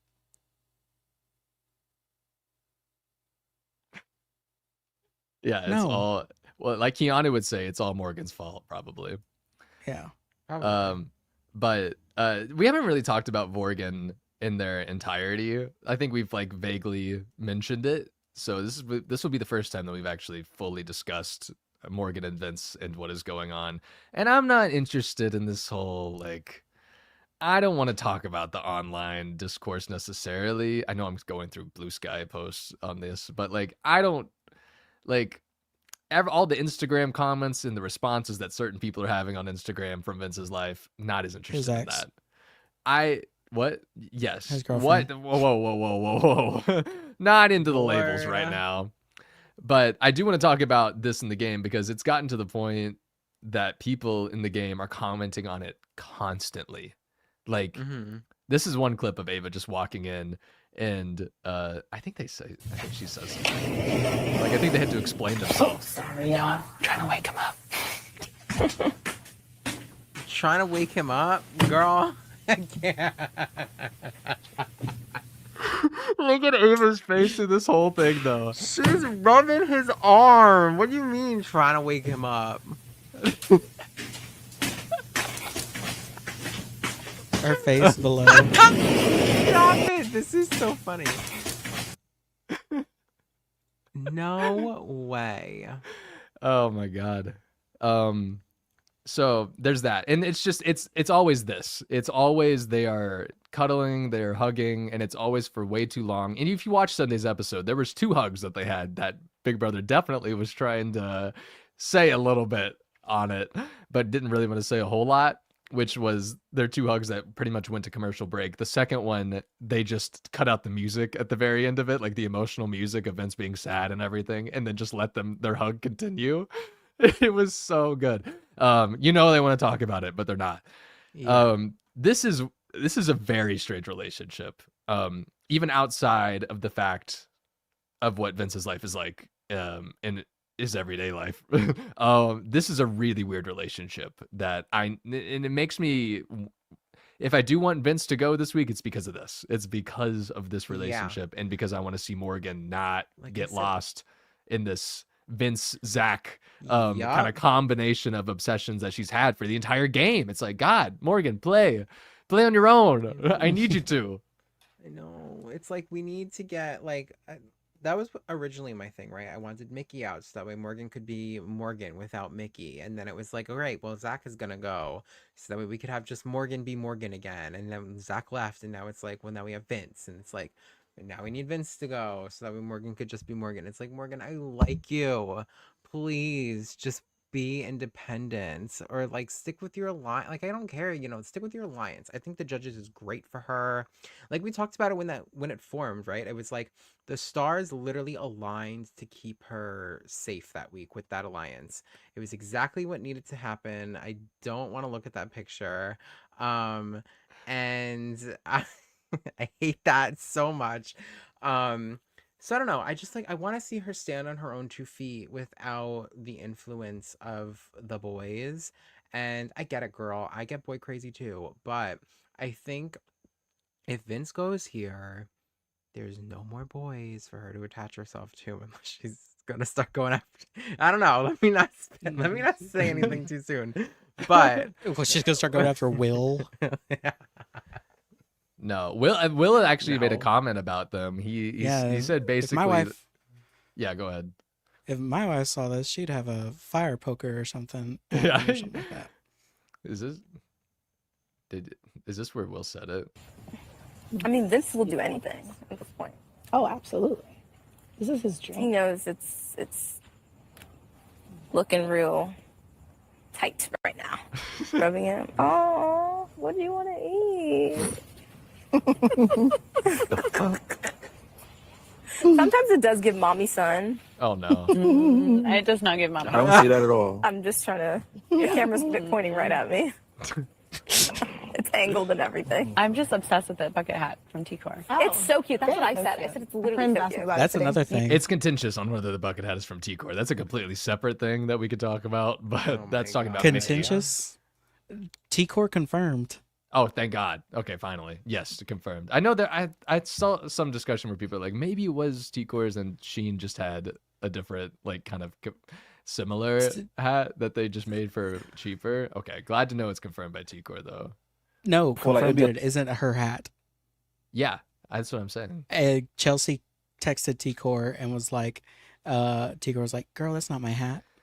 Yeah, I only saw the what T-Core has a similar hat style apparently that one that Mickey was wearing, which is why people were getting caught up.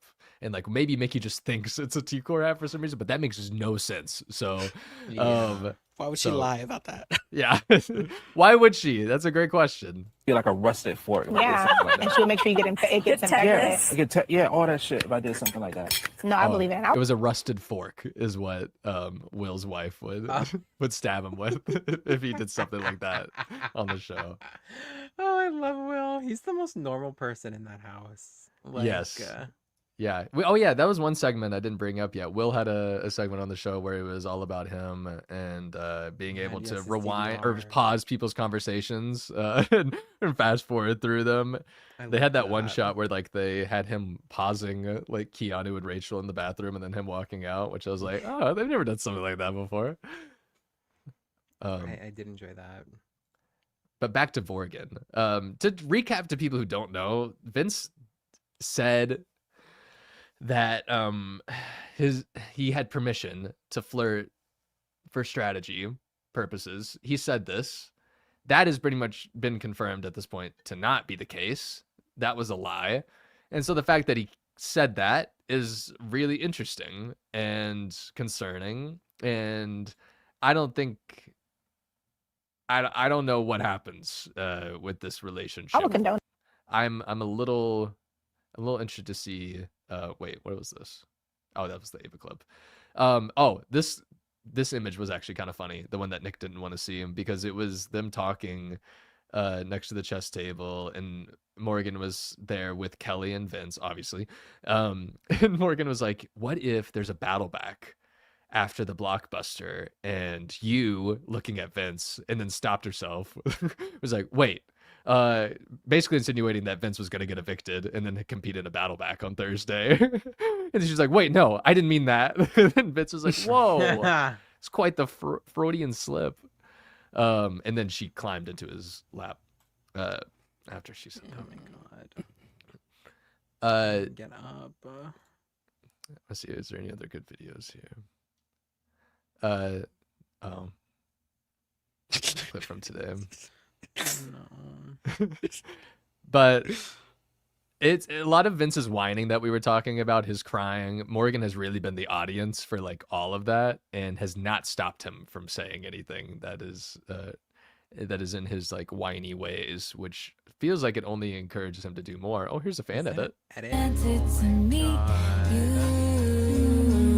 Not the Taylor Swift song. Oh, she's copywriting us. Oh yeah, just don't lost, worry. Don't worry. She only got like 3 seconds. She isn't getting us today, but you can watch this edit. Oh, this is terrible. Please don't This is disgusting. be in love with someone else. Ah! What? I can't sing it?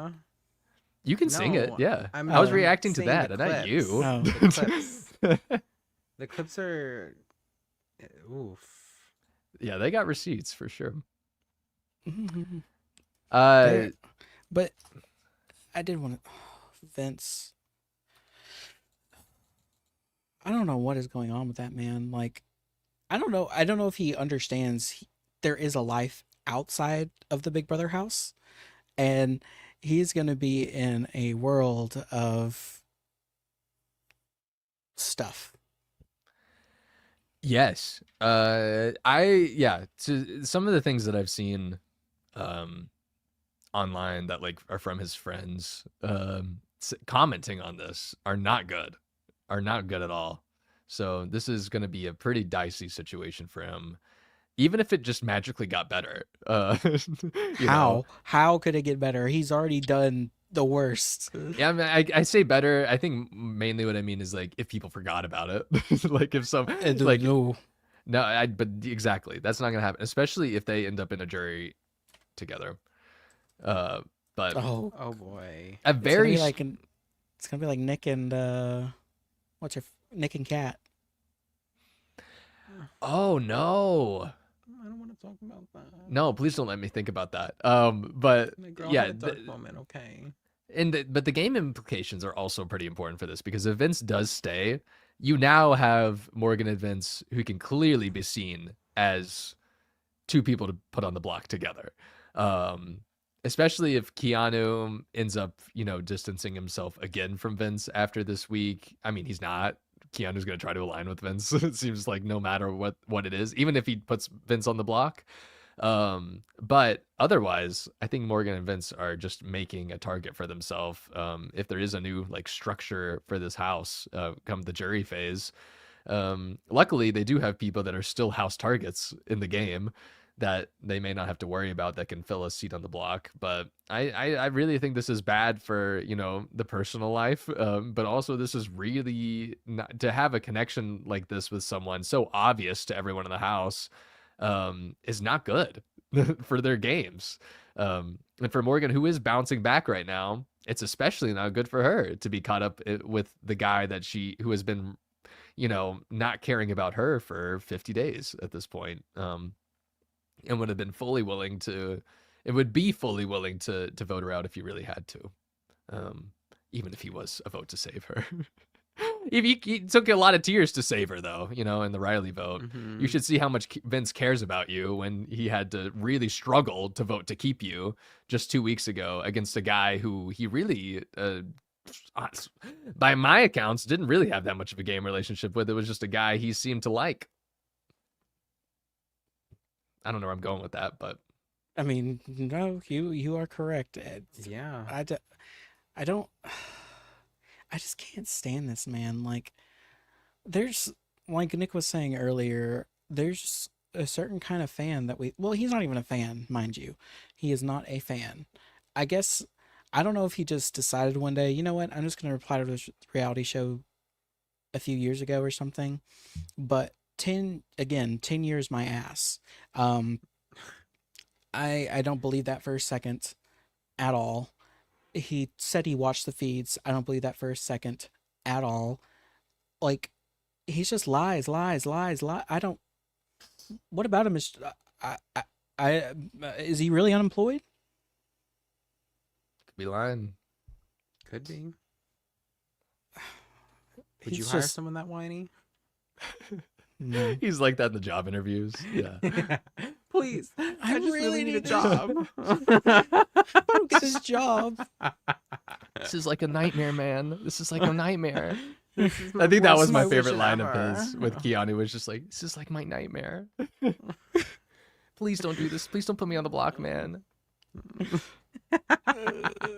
It just makes me cringe so much. Like, so bad. No, like when I Yeah. think you were gone, but Nick called it embarrassing, and I think No, that's it a is. great way to describe it. It's I was just listening, embarrassing. and I'm just like, ugh.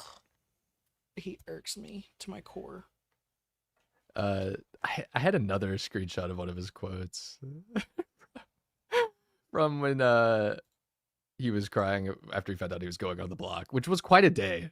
I don't know if I could say that enough. That was quite a day from Vince. Mhm.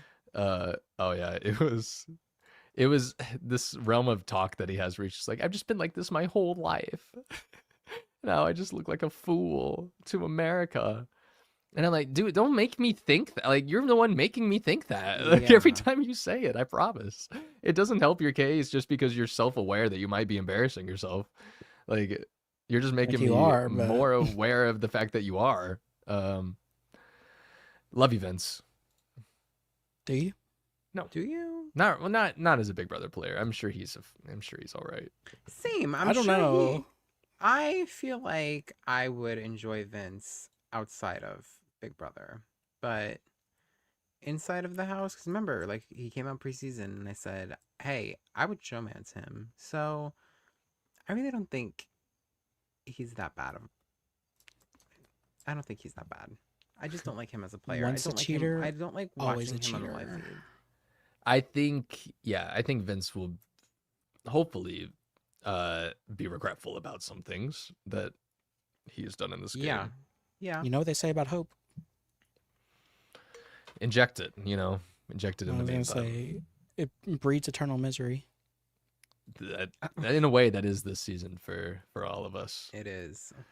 I've been entertained, so No. Don't get me wrong. This season is entertaining, but to say that my Yeah. stress levels are good watching this season, no. But that's wonder- also an okay thing to have. I wonder what one thing is that it could alleviate some stress from it, though. Maybe if there was a competition taken away from Thursday night, that would Oh my alleviate some God. stress. Soon enough. Last week's wasn't stressful though. It And was not, unfortunately. there's nothing quite like the magic of a live eviction night though. So the stress comes with some positives. Like we were stressed 2 weeks ago and we had one of the best eviction episodes we've seen in a long time. And I think this week will be a good one too. And that's what I have to say. One person I did want to talk about that we haven't really gone in depth into today is Ava, because Oh, I've noticed okay. a few things from Ava this week that really made me want to kind of like just dive into this, because I get the sense that Ava like doesn't want to play all the time. Like, or when I say all the time, I mean like more than half the time. And sometimes I think that she just hates this show. Like she just doesn't want to be here. And it's the things that she brings up constantly. Like I think she's very worried about how she will be perceived in the outside world, to the point where now every single conversation that I hear her have, she has to say these things that are like discounting. She always has to be like, just so you know, we're just talking. Like, and I don't mean that, like, and just so you know, like, I'm just being honest with you. Like, I'm just like, she says those things all the time. And maybe that's part of her everyday cadence, but it feels like to me that she is always so worried about the words that she says to people and cares so deeply about like the personal relationships. And we've seen that on Thursday. I mean, she's been a mess every Thursday night. But it seems like it's gotten to the point to me where it's like she just doesn't have that drive to win this game. She just wants to not be like a monster, which she's not. She's not going to be like that. And I do say this fully while she like talks shit about some people in the house. She does have her rants. But she Pretty also valid, though. says things, and I have a clip that I was really excited to show. She also says things like kind of meta about the game, which are usually the things I enjoy the most. Just about like the world outside while they are inside this pressure cooker, and how weird that is. Pressure cooker? And yeah, the pressure cooker comp. She was talking about it during that. And she had this really good talk with, I think it was with Will. I'll play this clip. Just talking about when she does eventually leave the house and how scared she is of that. And we don't get to talk about this stuff enough, so I really wanted to play it. Sam, I'm starting to realize, like, I'm scared of leaving this house.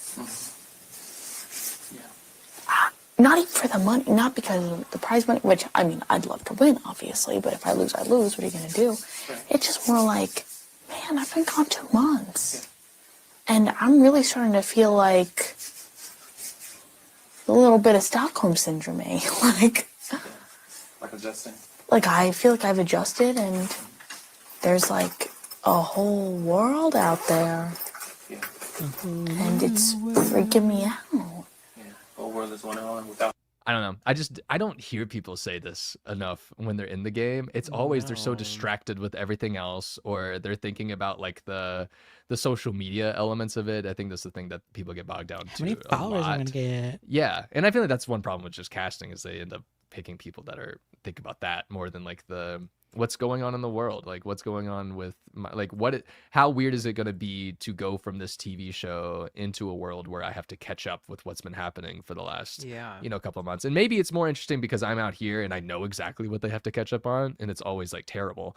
And so like it's and maybe like I felt a little bit sentimental because it's like, okay, I'm kind of jealous that like they've just been living without the headlines over and over again in their daily lives. And so do y'all find this interesting? Do you think think this is kind of fun when they talk about this, and also depressing?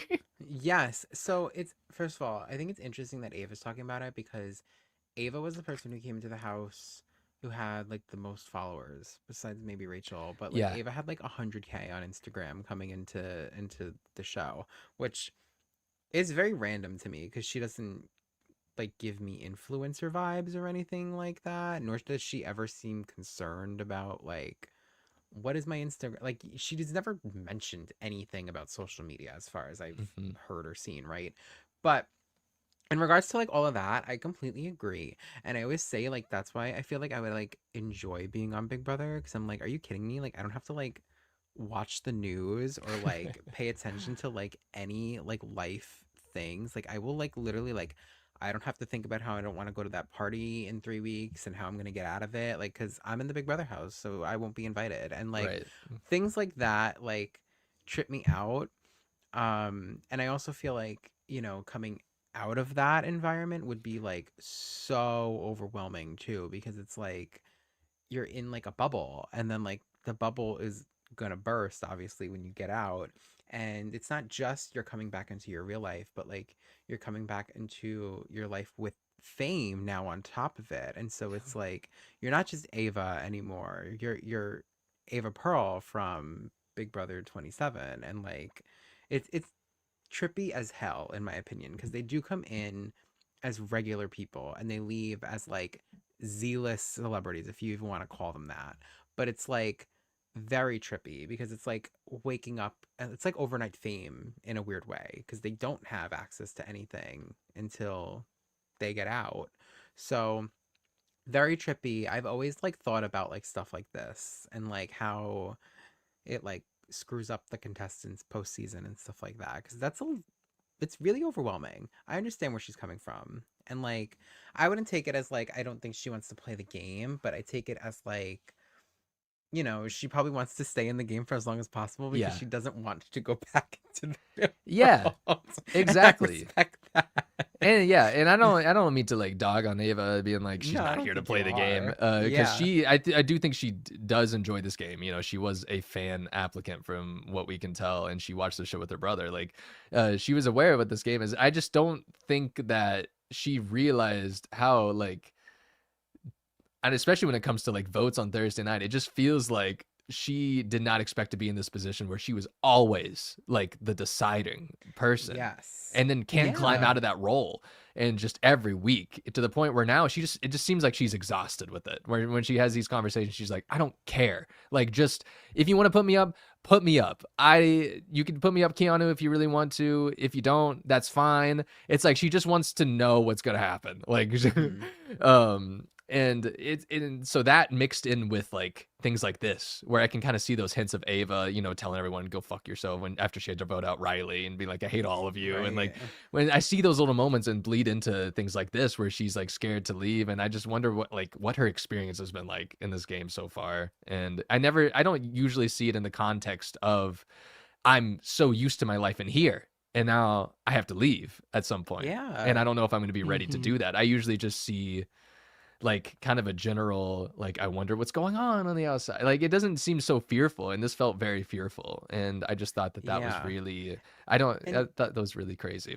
Yeah, I think it's interesting too because Ava's so liked outside the house too, that it's like coming from Yeah. someone that's Yeah. like really well liked and not somebody like a Vince or something. That's like, ooh, girl, like you got a big storm coming. Like, no, it's Ava. And it's like, girl, you're gonna be probably in like the top 3 for America's favorite. Like, let's be Right. real.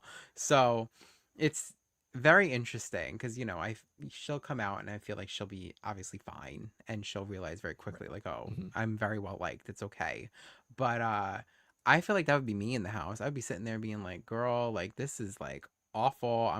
People are gonna think I'm horrible because like I said I fucking hate you people because you made me vote out Riley, and like you'll be like, oh what my if God, they everyone found my really liked Riley, podcast. and like That's what I we'd feel all be like- worried about. It's just like, did they find it? Like, And then also the freaking the other BB alum are just like, oh my God, they said so much crap about me. I can't stand them anymore. yeah. I hope Right. the ability to like transcript search YouTube videos doesn't become extra easier if one of us got on the show, because everyone would just be looking up their names from their season in our Oh shows. boy, I would. I would be Yeah, scared. No, Be happy. There's one, I'm not gonna say who it is. Y'all know, but there's one Big Brother contestant that comments on my stuff, and he doesn't watch any of our. Obviously, he doesn't watch our podcast or anything, and he comments on it, and it just is laughable to me because I remember saying some not so. It wasn't like I was bashing him game wise, anyways, about how he played, and it was just funny to me how even in that aspect, not like forwardly, like obviously face to face interacting, but it's just funny to me in that aspect.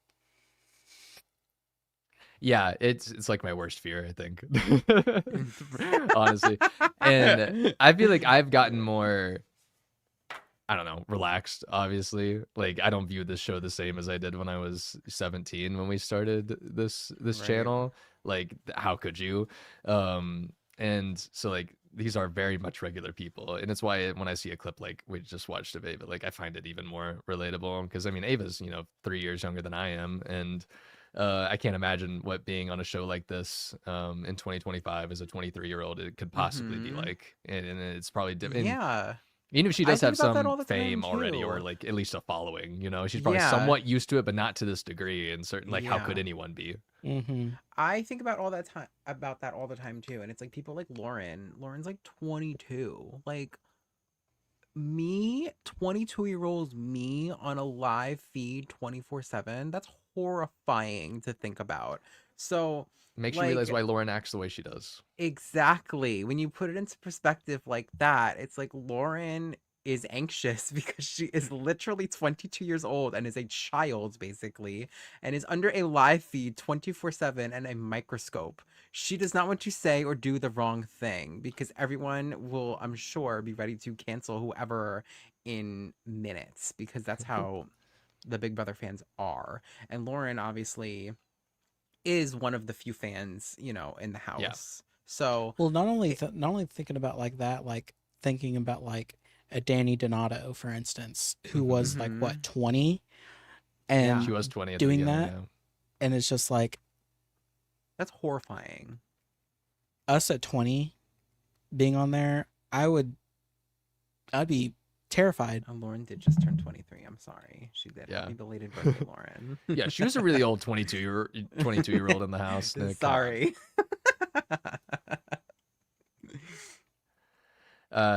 But yeah, it's wild, and I do commend the people that are super young and just go on the show and have the confidence and have the ability to come out of the show, and I mean, on really any age, going onto the show and doing it and coming out and being like having to adjust to that life again and realizing like there are millions of screenshots and accounts that have your face on them now on Blue Sky and Twitter and That's, podcasts so like this weird that to we're think talking about about. you living your life and things that you said, and you can look up a Yeah. transcript of everything that you said in a day if you really wanted to, and like that's just so strange. And I hope nobody does that when they come out of the house and look at any of that, because it just seems like it would destroy you. It like Yeah.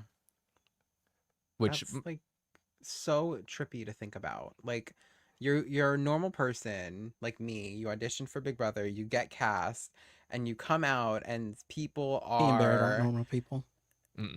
I'm using me as an example, Zach. Okay. It's like I come out of the Big Brother house. You know how weird that would be is seeing like fan edits of like me like sitting in a bed like drinking something like it's just like so Yeah. weird because I'm like a lot of these like clips and screenshots and all of this stuff, it's just people just like living their like life. Like that's literally just Ava laying on a bed saying what she's saying, and it's screenshotted and gifted and it's like so trippy that like when you put it in that perspective. And like I can only imagine what it's like coming out of that house and turning on your phone and being like, oh my God, I don't even remember like when this happened because you're in that house for 90 plus days or whatever the case is. And there's this random screenshot and it's everyone's Twitter picture. It's just like so trippy to think about as a concept. And I don't know, that's why I really like the show, I guess, too, because it does kind of make like normal people into like stuff like that, but trippy as hell when you put it into like a lens like that. Yeah, I mean, this, and I said it, this is my favorite part of Big Brother, is just talking about this aspect of it, because it was a social experiment first and foremost, and those aspects are always going to be the most intriguing to me. But yeah, it goes to show that your life will be okay, even if you don't go on Big Brother, just with the way I see people talk after they're on the show. So either or. Or like pretty much anyone says, fame never feels like you think it's going to feel. And I think that's the case for especially this show where you have people watching you live your life every second of every Yep. day for many, many days on end. But I don't want to get too caught up in this. There was Sorry. no. This It's an interesting topic. we're also like ahead of time this week, you know. We don't have a crazy amount to talk about. The scenarios for this week, I think I already recapped. It's pretty much going to be either Vince or Mickey that goes home, depending on who wins Blockbuster, and that's kind of where we're at right now.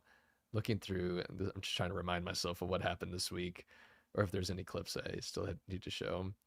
Oh, there was, of course, I just showed the screenshot from it, but there was the great moment of Ava sleeping in the bed with Katherine and Ashley, or no, not Katherine, Ashley, Lauren and Ashley talking about Ava, specifically about where they might vote if it's Ava versus Katherine, and Ava is sleeping the entire time in the bed, and Lauren had that moment where she left the room. Ava looks around. We see this little moment in the DR, and then Lauren comes back, sees Ava's there, and then leaves again. Great moment, and especially for someone who is as quiet as Lauren, it is incredibly impressive that she managed to whisper right next to Ava in this moment. It did not pan out because Ava and Lauren, as of last night, kind of reinvigorated their Bond girls relationship. They did the Bond girls pose again, which I thought was really good for Ava. Way to reestablish that. Also made me remember the Bond alliance again. Forgot that happened a long time ago. Same. Yeah, everyone in the Bond alliance also did apparently. Oh, Ashley also in a moment of talking about house guests right next to them. Ashley had this moment where she was talking about Kelley and where she would vote if she was on the block, as Kelley was asleep in the bed next to her. This one was way more obvious though. You know, if you're nice to Kelley, you got my vote.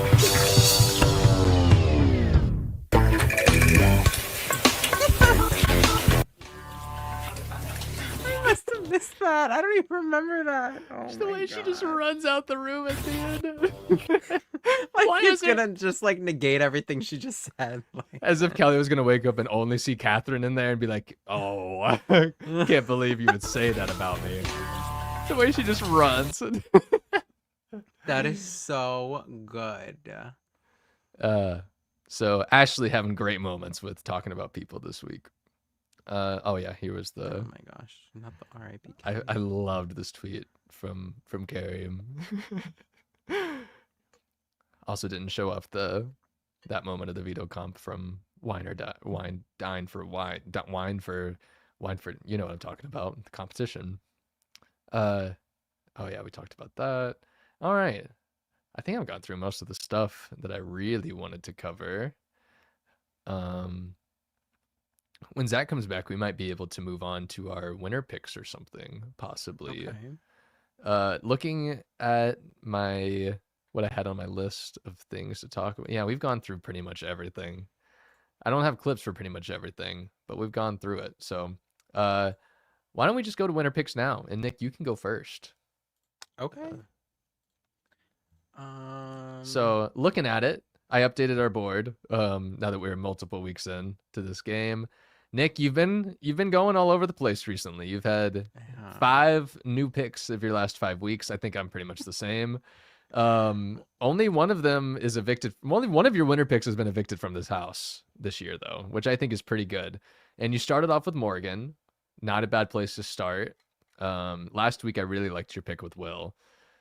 So where are you gonna go this week? Yeah, so I do think I have been doing a good job. Thank you. I just like can't pick who is gonna be like the winner. Like that's the thing is like I'm good at picking people who are not gonna get evicted anytime soon.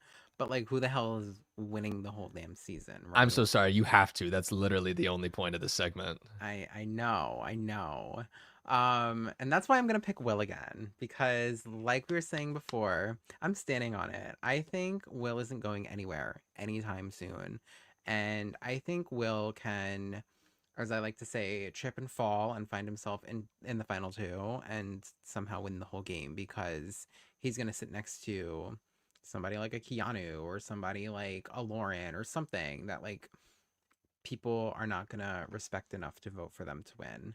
So Plus, like we said, we think Will is playing the best social game out of anyone in this whole cast.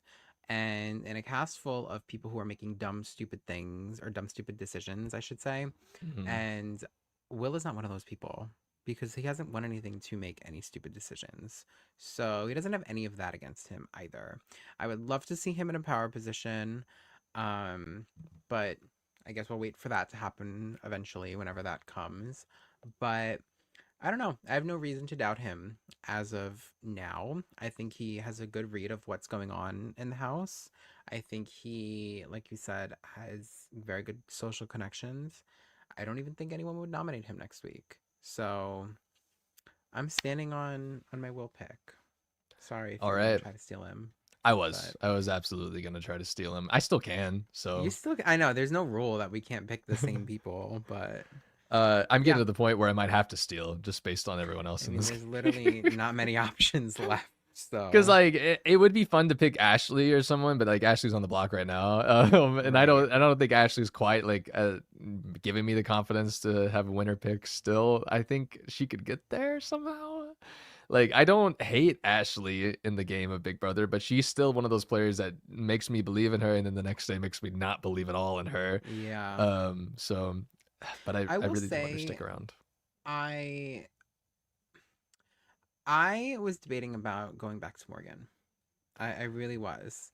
Because I feel like Morgan is in a spot too now where she's not gonna get evicted anytime soon.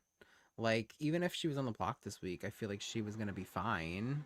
So, or well, remained on the block, I should say. I feel like Yeah. she was still gonna stay. So Absolutely, I she don't know. would've. And now that she's won something, I hope that she can pick up the pace here and start winning some comps. But I don't know. I do have a lot of faith in Morgan too. And I just wanted to say I was debating between those two coming into this podcast. And It's good to mention. I'm gonna stick with Will. Okay, great pick. I'll go next because I'm just gonna copy you. I'm gonna go with Will. My winner picks have not been great. I started off pretty good, I thought, with Zach, and then we saw where that went.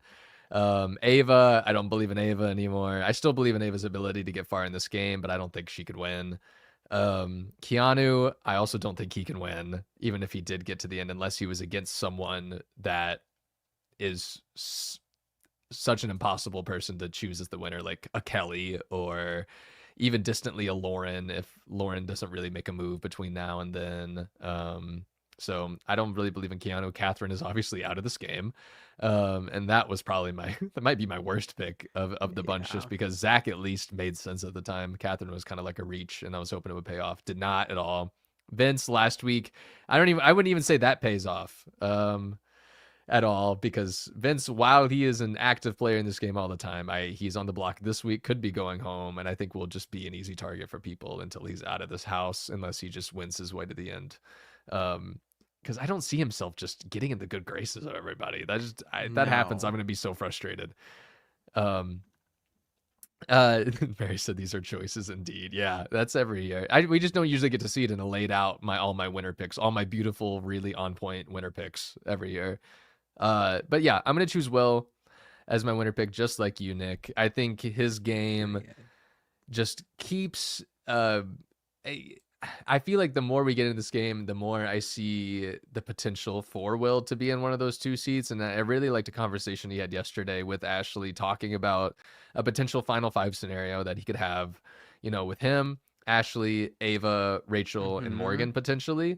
And I could see that as like a Final Five for this game. And I think that might be my most preferable Final Five. I know Joseph is screaming, but I could see it happening just with the way that this game could end up playing out. If you're able to, of course, get rid of the blockbuster, which increases your ability to get people like Kelley and Keanu out of the game, assuming you get Mickey out or Vince out this week, I think that down the line could be a really good deal for that five, which is basically taking out Vince from the judges and replacing him with Ava, which I think they would all prefer anyway at a certain point if you're not Morgan. And so Yeah, I really like him saying that. I could see Will sneaking into that top 5 and then being dragged to a final 3 scenario. And then with the right person, I think Will in a final 2 spot could be dangerous to people depending on who he's up there against. That said though, if it's Will and like Rachel, I don't know if Will has such a good shot. Or if it's like Will and Morgan, I don't think he has a good shot. So Will's got to have some power between now and finale night in order for me to think that he could beat someone based off of someone else that actually was had some competition prowess. But yeah, welcome back, Zach. Hello. Me and Nick both picked Will as our winner picks. Yeah.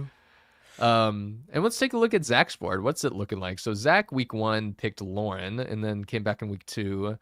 Picked Lauren for his winner pick, and then week 3 changed it up, picked Lauren for his winner pick. We came back a month into the game, and Zach picked Lauren for week 4, and then something crazy happened week 5, and then so Zach picked Lauren again for his winner pick, and then last week finally Zach said, "I've had enough.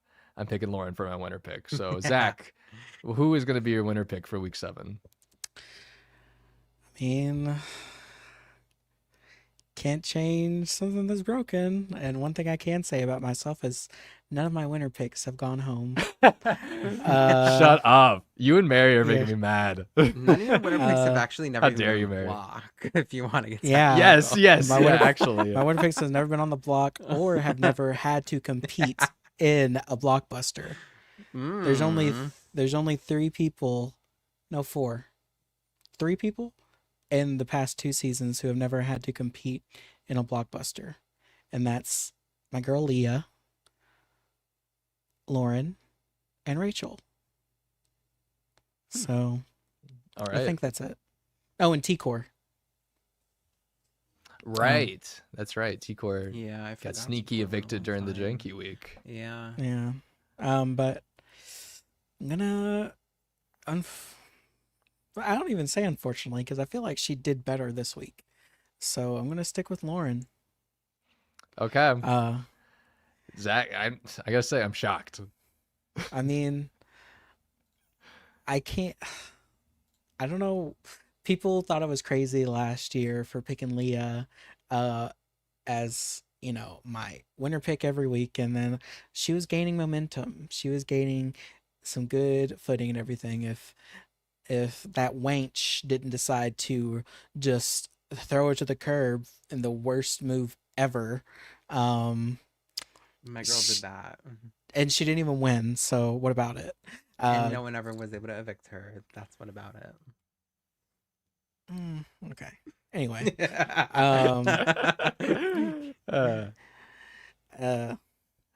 I still... She didn't tell Vince everything this week. That is a good stepping stone. That is a good right track whenever she realized, I don't have to tell him everything. And, maybe Vince is a sinking ship. So I just need her to do a little more. And yeah. Well, I mean, you're right. Vince is the sinking ship. Vince is already sunk. Like we're already in this. Yeah. We're already halfway in the sea at this point. Like, yeah. You say that, watch, she's gonna win Blockbuster. I know one thing she's gonna win is hide and go veto, like Natalie said, because she found her spot yesterday of where she's gonna put. If they do have the hide and go veto this year, they may not, but They should. She was like fiddling with a lock in a drawer in one of the bedrooms yesterday, and she was able to unlock it. And she's like, "I found my spot." So maybe I was also. I didn't realize until this past year, apparently the upstairs is off limits. The what? The upstairs for hide and go veto. Oh, yeah, that makes sense. Why? I don't know. I guess the way that they want to. I mean, what all do you have to destroy upstairs anyway besides the HOH room? True. But probably they just don't want them running up the stairs. Yeah, bad luck.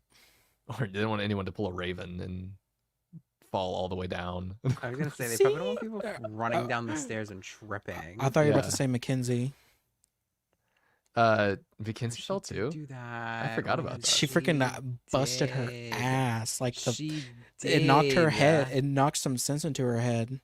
Stop it. I do remember that though. She fell like hard and it was like kind of funny, but And she had like freaking toast and eggs and Yeah, coffee she in her did. She had all hand. yeah, that was I'm I shocked didn't remember forget about that. this. I really don't remember that.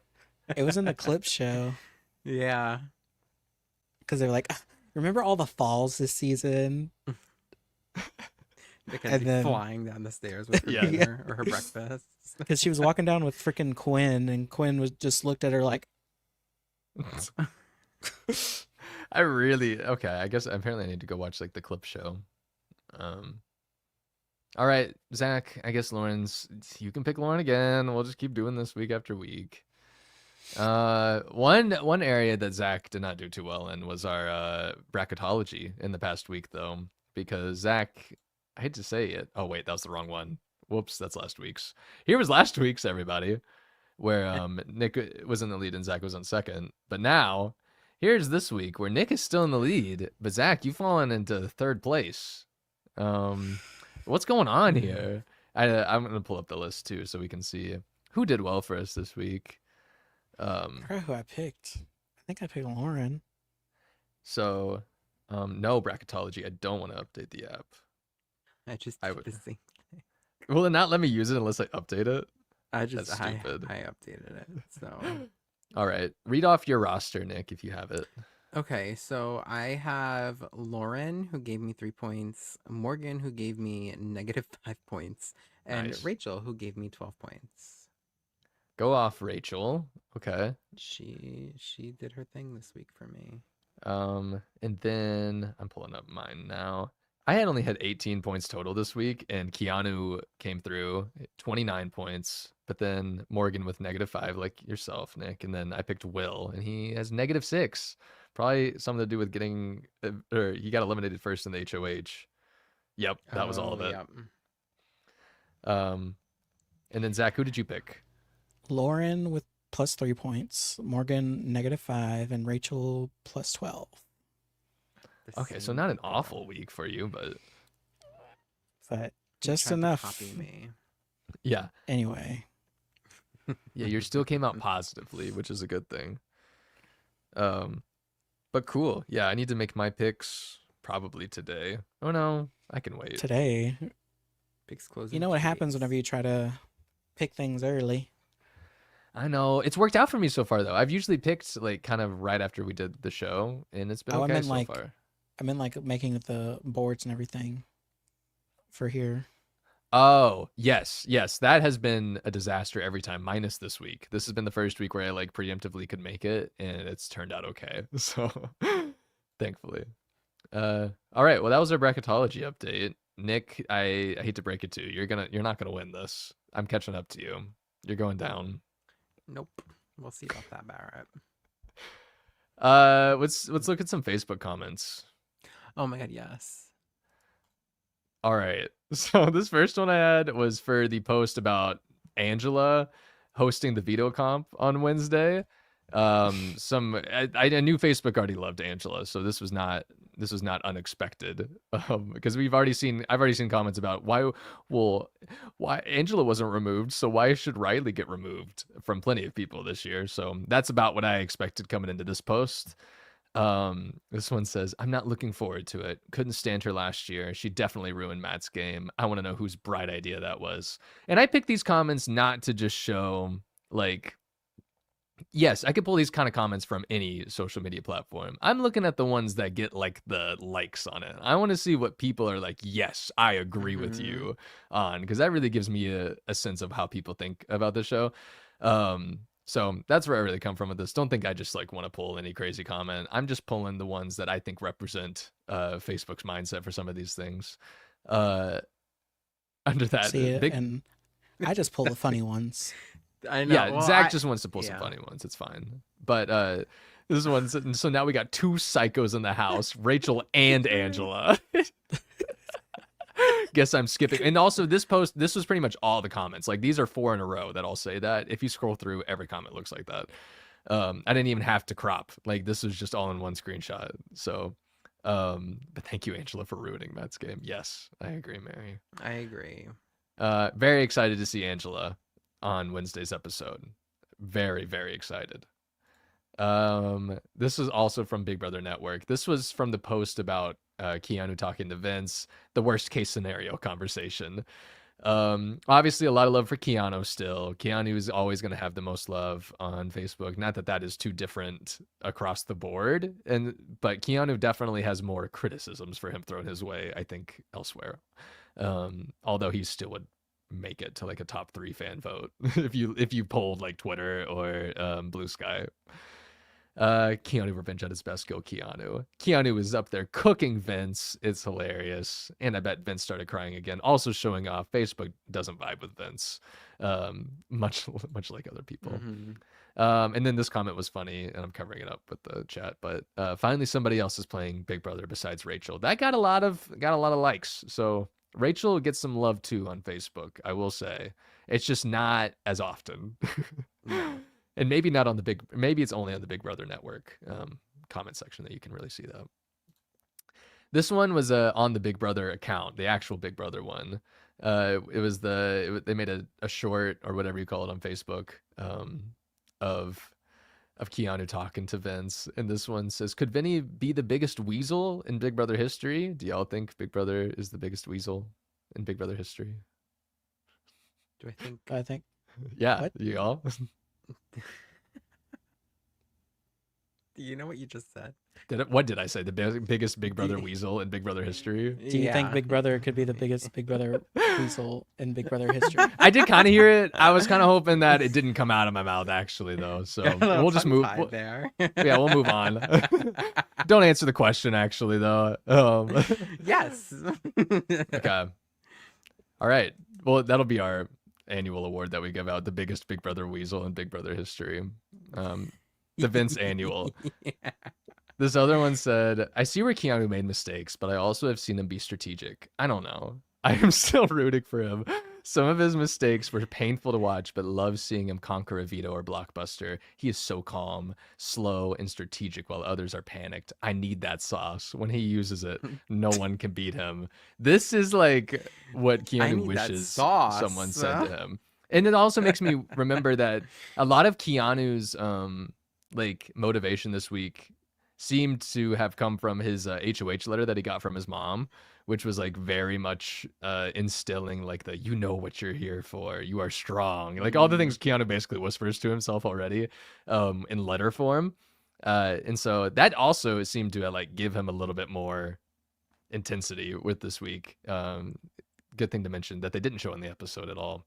And also it made Will super emotional when Keanu was reading that, like more emotional than I've seen Will get all season by far. So forgot to note that.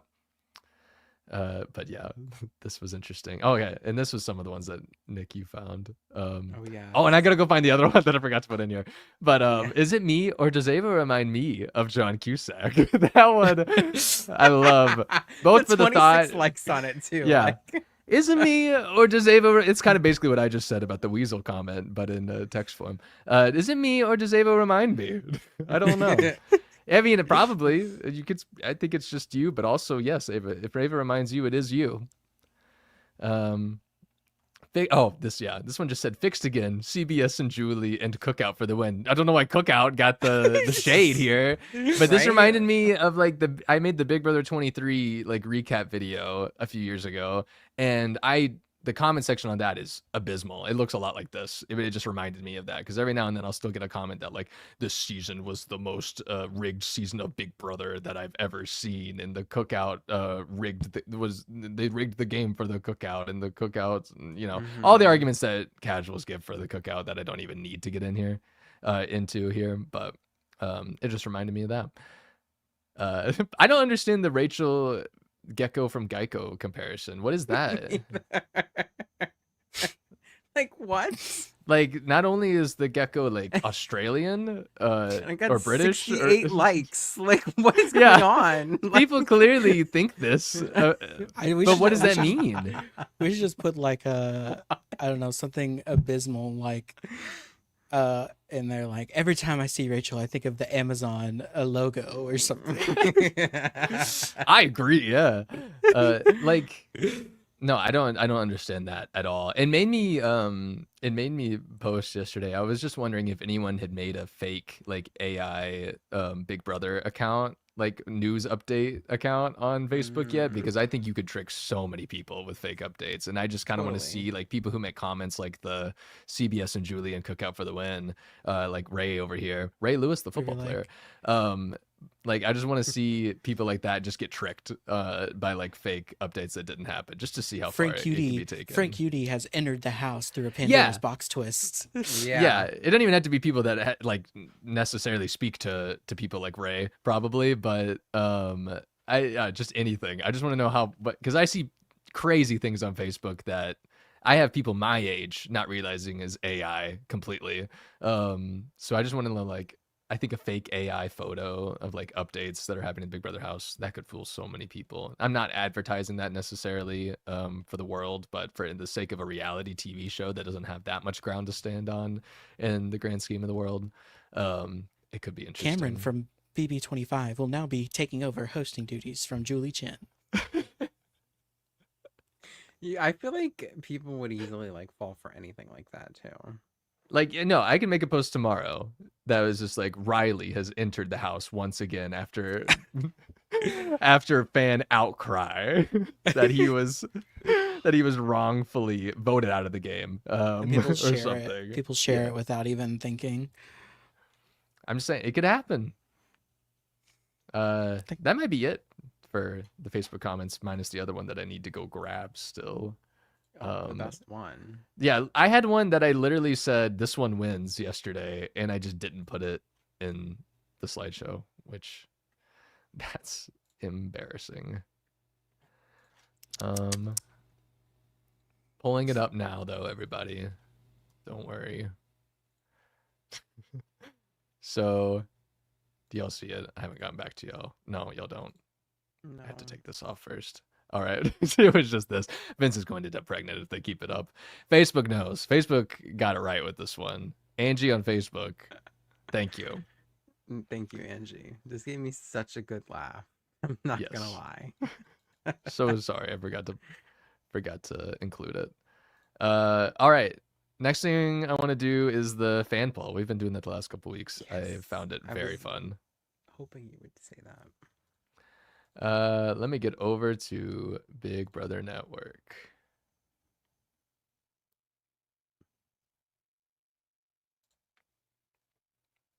Big Brochella. All right, the Big Brother 27 popularity poll, week 8. I haven't done it yet. I kind of peaked 1 week, but I haven't. Okay, so last year, if we remember, Rachel climbed into that #1 spot. She was in the second place spot for a little bit behind Keanu, but then she climbed her way to the top. This past week, Will climbed into the top 5. Vince lost a spot. Ava lost a spot.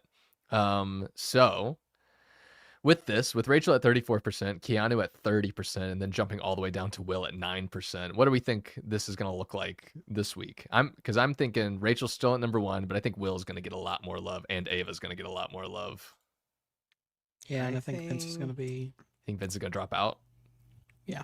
Yeah, I think Vince will drop out, and I think Keanu might drop down a little bit for him acting the way he did this week. As HOH. Yeah. Okay, I agree. So so top 5, I'm thinking Rachel, Keanu, Will, Ava, Vince. Or Morgan, maybe. You said I was Vince, gonna say so I at the could top. see... I don't remember where. Oh no, Morgan was at the bottom. I didn't even realize Morgan was at the bottom last week. I take it back. Yeah. I think Morgan's going to get higher. I think Morgan's gonna get higher too. I think it's going to be Rachel, Will, Keanu, Ava, and Morgan. Okay, so you think... Yeah, well, Morgan... I agree with that, Zach. I say Morgan is a crazy jump, but Morgan only has to climb apparently like 3%. There's 3% difference between the 9th place person and the 5th place person. So yeah. All right. Who do we want to vote for this week? Rachel. Rachel again? Okay. Look We away again, must. Joseph. All right, here we That's- go. Keanu is in first place this week. What? Boo. The casuals win. The casuals have won. This is disgusting. Keanu at 36%, then Rachel at 29%, and then Will climbing up to 8%, and then Morgan, Morgan climbed up to 7%, and then Ava. So Morgan jumped Ava, which kind of surprises me, but a little concerning that Kelley is right behind Ava. That is ew. And so then your lowest person still in the game is Mickey at 0.98%, and then Ashley, which I find weird too. Vince dropped quite a bit though, so Vince dropped to Morgan's position after last week. Not shocking. But yeah, Keanu jumping that much. After seeing all of the Facebook comments though, are we that shocked? Facebook loves Big Brother Network too. You're right. Let's go look at a week 8 popularity poll from a previous season. Which one do we want to choose today? I looked at last season's last week that we did this. I don't want to do it again. What season are we looking at? 17. Big Brother 17 popularity. Week 8. Okay. So week 8's Big Brother 17 poll, we had Johnny Mac in first place, a commanding lead in first place at 51%. Yep, not shocking. shocked. Then James Hewling at 19%, and then Vanessa Russo at 6%, and then Becky, and then Meg. Okay, so Johnny Mac just overtake. This is kind of like what Big Brother 26 has looked like with Tucker last week around this time, except Tucker was evicted at that point when we saw him still with the commanding lead. But not surprising that Johnny Mac had a 51%. He ends up winning America's Favorite, and he won America's Favorite, right? He did. Okay. And James was in the top 3 voting. I remember that for sure. I can't remember who got. I thought James won. If it was James, I wouldn't be shocked too, because they put him on the next season. I just know that James and Johnny Mac were for sure in the top 3, and I don't remember who snuck in 3rd place. I don't think it was Vanessa, like it is here. But James's longevity in 17 may have had something, or not longevity. I feel like people, because people liked James, but Yes, James won AFP, Johnny Mac, and Jason. It was Jason. That's right, because Jason was the first ever preacher Jason was to the sneak first- into top yes. 3. Right, And then they right, put him right, on right. OTT. Yeah. Yes. Oh my God, But I feel like dumb. You feel dumb. That's 2 of my favorite seasons. Like, come on. Yeah. Like the OTT. And guess who won gospel. next season? We're not talking about them. I did look at where BB18 was at this point before we went on the podcast. And it was James with the commanding lead at this point in the game last year. It was like, I think it was James, Paul, and James, Natalie. Then Paul. Yeah. Thank you. But cool. I really like this. I wish I could look at every season how they were. Yeah, it's like interesting to think of like, where the house was at that time, and like now we're like Zach is like boo to James and Natalie being the top 2, but like when I was watching BB18 live, like they were my top 2 at that point in time. Yeah. Like, that is accurate. So it's like funny now, because like obviously like I don't like James, but like it's interesting just like how it works out. And Guess like who that. the only person is to win AFP twice? Wait, what? Guess who the only person is to win AFP twice? What are you doing to me right now? It's Frankie Grande. Frankie Grande wasn't on multiple seasons, Barrett. Was it Jeff? Is Mary right? Is it Jeff? Yes, it's Jeff. Okay. Oh, it is Jeff. You know what? Makes Frankie sense. didn't even get in Feels the weird top now, 3. but Frankie didn't even get in the top 3. I was joking. You had to be Oh. there. You had to be Okay, there joking, 11 years Julie. ago, Zach. Yeah, you didn't get it. It was a big deal on Twitter during that time. Yeah, I don't know why I didn't think Dreff Schroeder was gonna be. Yeah, duh. That's such an obvious answer too. I was like They- Devon. Then I was like, no. I was really like about to like scream Devon out, and then I was like, wait, Nick. No. Actually, Jeff won that season too. Yeah, Right. they tried. I think we're about done. Yo, I think we're about caught up. The only thing, one thing I didn't mention, Rachel jumped into the pool. Oh yeah. To retrieve her wedding ring. Her wedding ring. That was funny. Did I have a picture of it? Also, No, Barrett, we that's- didn't look at the DR count either. I'm just Oh, yeah. saying before You sent it to me. I did. It was in the Discord chat, actually. Yeah, we'll look at that real quick. I honestly don't even know. I didn't look at the numbers or anything, so I could play the game. If you like. Okay. All right, I'm looking at it right now. Okay, so let's just do our normal guess. Who do you think has the most DRs for the entire season and the least amount of DRs for the entire season? Who is still in the game? The most? I don't want to say it. Most is Rachel. I'll say there's an You think? 11 difference. Yeah. 11 DR count difference between first and second place. It's I think it's a tie, or I'm tied between Rachel and Vince. I think it's Rachel, and then I think I the want it to be least is- Rachel. I'll do is Zach's Rachel. winner pick. Actually, I think Yeah. it would be impressive if y'all can tell me the top 3, and I'll give you their counts for each one. So the first place is 171. Second place Rachel. is Top 160. Not too bad. And then Vince. third place is 31 DRs behind at 129. Okay, I Keanu. think. Yeah, I was just about to say. I think it's Rachel, Vince, Keanu, Okay. and then I think the bottom 3 would be Lauren. Lauren, Okay. Kelley. Okay. You don't think Kelley? Kelly's been on the block a billion times. She's had like 100 DRs. She has one DR every time she's on the block, and it's the worst take ever. I'm not saying I There's- enjoy them. I'm just saying. I think y'all will be surprised by the other bottom 2. Morgan and Mickey.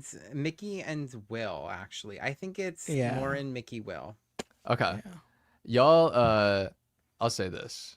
Y'all did really good for the top 3. Y'all still didn't get either one of these right, though. The top 3 were... You had the top 3 people correct in no particular order. Rachel, Keanu, and Vince. But first place is Vince. And I then knew it. it's Rachel. And then it's Keanu. And then the bottom 3, may shock you, are... last place is Lauren. Next to last is Ava. And then above her is Ashley. Oh! Ashley Forgot has about Ashley. 2 more DRs than Ava, and Ava only has 8 more DRs than Lauren. What? How did we get Wow. here? That's crazy. I hate that. Where's Vince Kelly has fall that. into the whole thing? Oh yeah, I probably didn't. Oh, You Kelly's really can't read this at in- all. Hold on. No, it's okay. Kelly is in what, top 5? It goes Vince, Rachel, Keanu, Mickey, Kelley. Wow, Kelly I thought isn't. Mickey was towards the bottom. So yes, Kelley is weirdly in the top 5. I guess all of her delusions helped. They did, unfortunately. Ashley's never in comps. Big reason. You're right. They could at least throw her That's the. true. I walked into the backyard and. But yeah, this was this is kind of surprising. At least all of the people still in the game have more DRs than the people eliminated. Right. And it's always astounding. Again, I always say this Except every week, but Jimmy. like it's always astounding to me that like players like Jimmy can have Oh, yeah. more DRs. Like, you know. Oh my gosh, after being Zach! evicted Never for- mind. Zach. I didn't even see Zach. Yeah, Yeah. I feel like Zach was like one of the main characters, I feel like, for the first few weeks. But Yeah, they wanted to give him the winner at Same it. thing- Yeah. Yeah. If he same wasn't thing with Jimmy. stupid. I feel like Jimmy also was one of those people, but it is crazy because Jimmy's been out of the house what feels like for forever now, and it's like he still has more DRs than like Kelly. Like really, Yeah. that's crazy. Yeah. Yeah. Makes sense. I wouldn't go to Kelly much either. That's That's where we are right now. This game's really, really weird. I don't know where we're going from here. I'm excited to see either Mickey or Vince, fingers crossed, leave this house on Thursday. It sure seems So like that that's means going it's to be the gonna case. be Ashley. So that means it's going to be Ashley unanimously, and the jury phase will start. We may have Blockbuster over. We may be going right into a double eviction? Question mark. We may have that announcement on Thursday. I don't know. I can't remember when like the 2-hour or there's a Is 2-hour another triple? episode happening. There's been those rumors too because of the 2-hour episode that's like on I can't remember what day. Is it not gonna be BP Unlocked and then just an hour episode? It could be that too. They've been trying to force Unlocked into these other episodes because they're worried nobody wants to watch it. They're right. But yeah, I don't know. There's other I think there's a September 18th 2-hour episode also, so that could just be an Unlocked thing. But since that's a week before finale, I'm sure it's anything but a special Eviction extended episode. Didn't they Is say this- that the mastermind or whoever is coming back? Oh this yeah, the Thursday, too? mastermind's got a big announcement or something, like our secret or yeah, they Something. teased that at the end of Yeah. Thursday. Thank you for bringing that up. I was gonna completely forget that. I So- forgot about it. Until I was What just is it gonna looking be? at That a jury? picture of Is he? him. He's just gonna be announcing jury. He might just do that, yeah. I would not put it past He's- them if that's. He's gonna all it announce that was. the blockbuster's over or Yeah. reveal their block- janky. You know, any of the things we've been speculating. He's dating Ainsley. Oh my Please, he is Ainsley. god. Here's the thing though. If it's a triple eviction, I'm gonna eat that up. Like I'm Same. ready for it. Like this does So- not give me All Stars energy in terms of like how scared I was for the triple eviction then. Yeah. Like And the thing about it is, none of these people besides Rachel even know what a triple eviction is. yeah, that's another thing. Do you think knowing the format of a double or a triple is such an advantage in the game compared to someone who Mhm. just doesn't know that? I mean, maybe that was an Definitely. obvious question, but I think that is a point with this cast that you need to keep in mind is like Rachel knows exactly how a double eviction veto is going to work. Like, or, Right. and what Oh, and scares Lauren. me is that someone like Kelley is apparently really good at these kinds of competitions where you have like a limited amount of time and a puzzle, and that part I don't like about it. But I do think hopefully like people that do know in this game, which are people that I'm kind of rooting for a little bit more, will have that advantage and use it to their abilities. But also Rachel should really be looking out in that double eviction because a lot of people are just waiting for that, I think, to use as an excuse. Well, I also want to point out too, is that Kelley has only had to compete against 2 people whenever it comes to the blockbuster. Whenever Kelley competes with more than 2 people, she does not win. So I feel like because the odds are so much lower of her to lose, that's why she's won the blockbuster so much. Yeah, it was kind of our negative rating for Mackenzie's like competition prowess last year in her winner argument. She's like, well, yeah, well, she also competed in 7 more competitions than Chelsea did. Yeah, Nick. And what about it? Not to say she won a lot of them though. She did. She won the ones that mattered. That's for sure. Mm-hmm. She didn't win the one that mattered though. Oh, Jury vote. I was about Again. to say she did win the final HOH, actually, in case you forgot. Yeah, so which makes her decision even more stupid. I'm sure. Yeah, I'm sure she's wiping her tears with her money that she won, Zach. Right. With Matt. Yeah, we all win love too sometimes with Big Brother. And Also, apparently there's a Zach and Angela meetup. okay. Oh yeah, they made a TikTok together. I saw that. Yeah. I saw someone say like, I can't believe Angela beat Matt to this collab because everyone's just waiting for the Zach did see Matt that, actually. inevitable like podcast series after his eviction. This is Angela. I'm ready for it. That's fine. I don't really see those posts, but I'm excited for it. Send it my way if they make something. Anything else y'all want to say? Who you hope gets evicted this week? Vince. Vince? Zach? Vince. Okay. He got to go. I'm gonna say Mickey just because I need Vince for like one more week. Sorry. That's fair. I've been I need Vince to spiral just one more time before we let him go.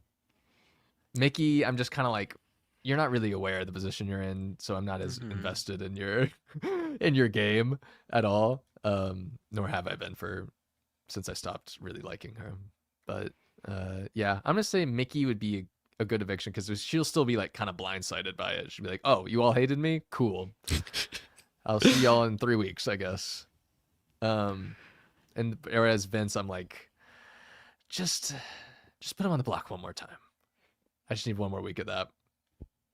Is this the first time in a while that a Big Brother season has ended? Because the season's ending.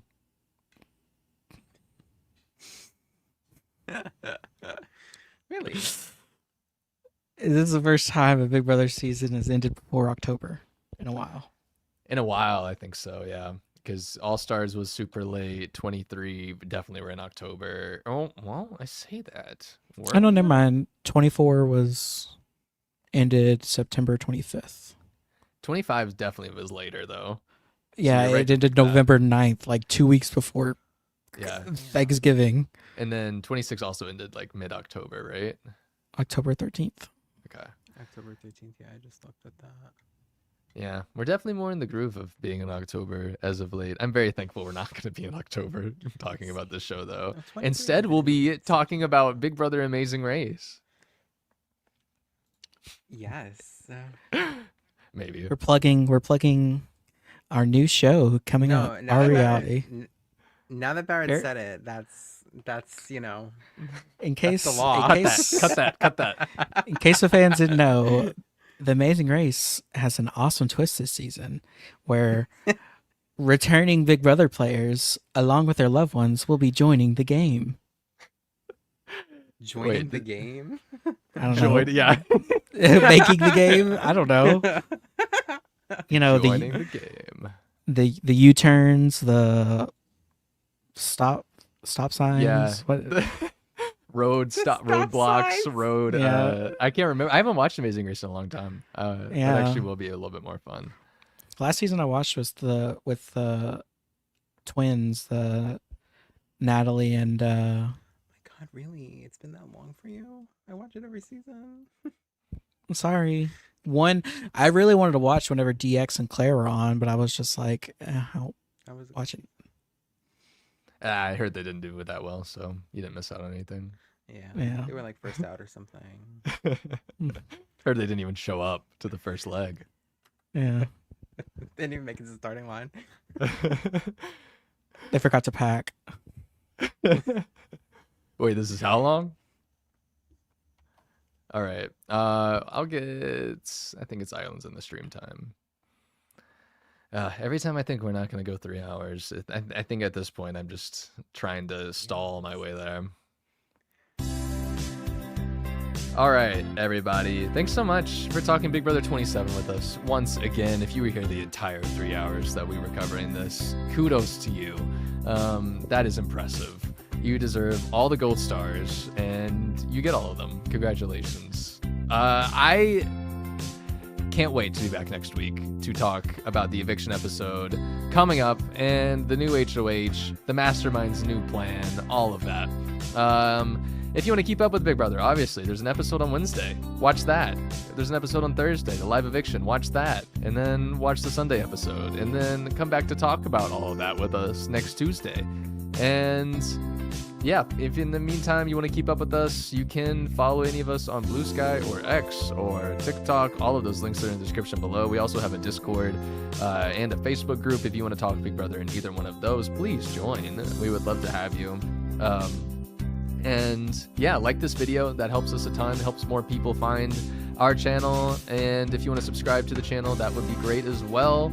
Makes it easier to find us when we're live. Yeah, that's all I got. Nick, I never asked you if there's anything else you want to add in this last part, so I'm gonna ask you now. Is there anything else you want to add? No. Okay. Okay, I just had to make sure. I always give Zach his thing, you know? No, it's okay. We stand Rachel Riley. That's what I'll say. Okay. We stand Rachel Riley, and now, never mind. Zach, say the thing you always would say.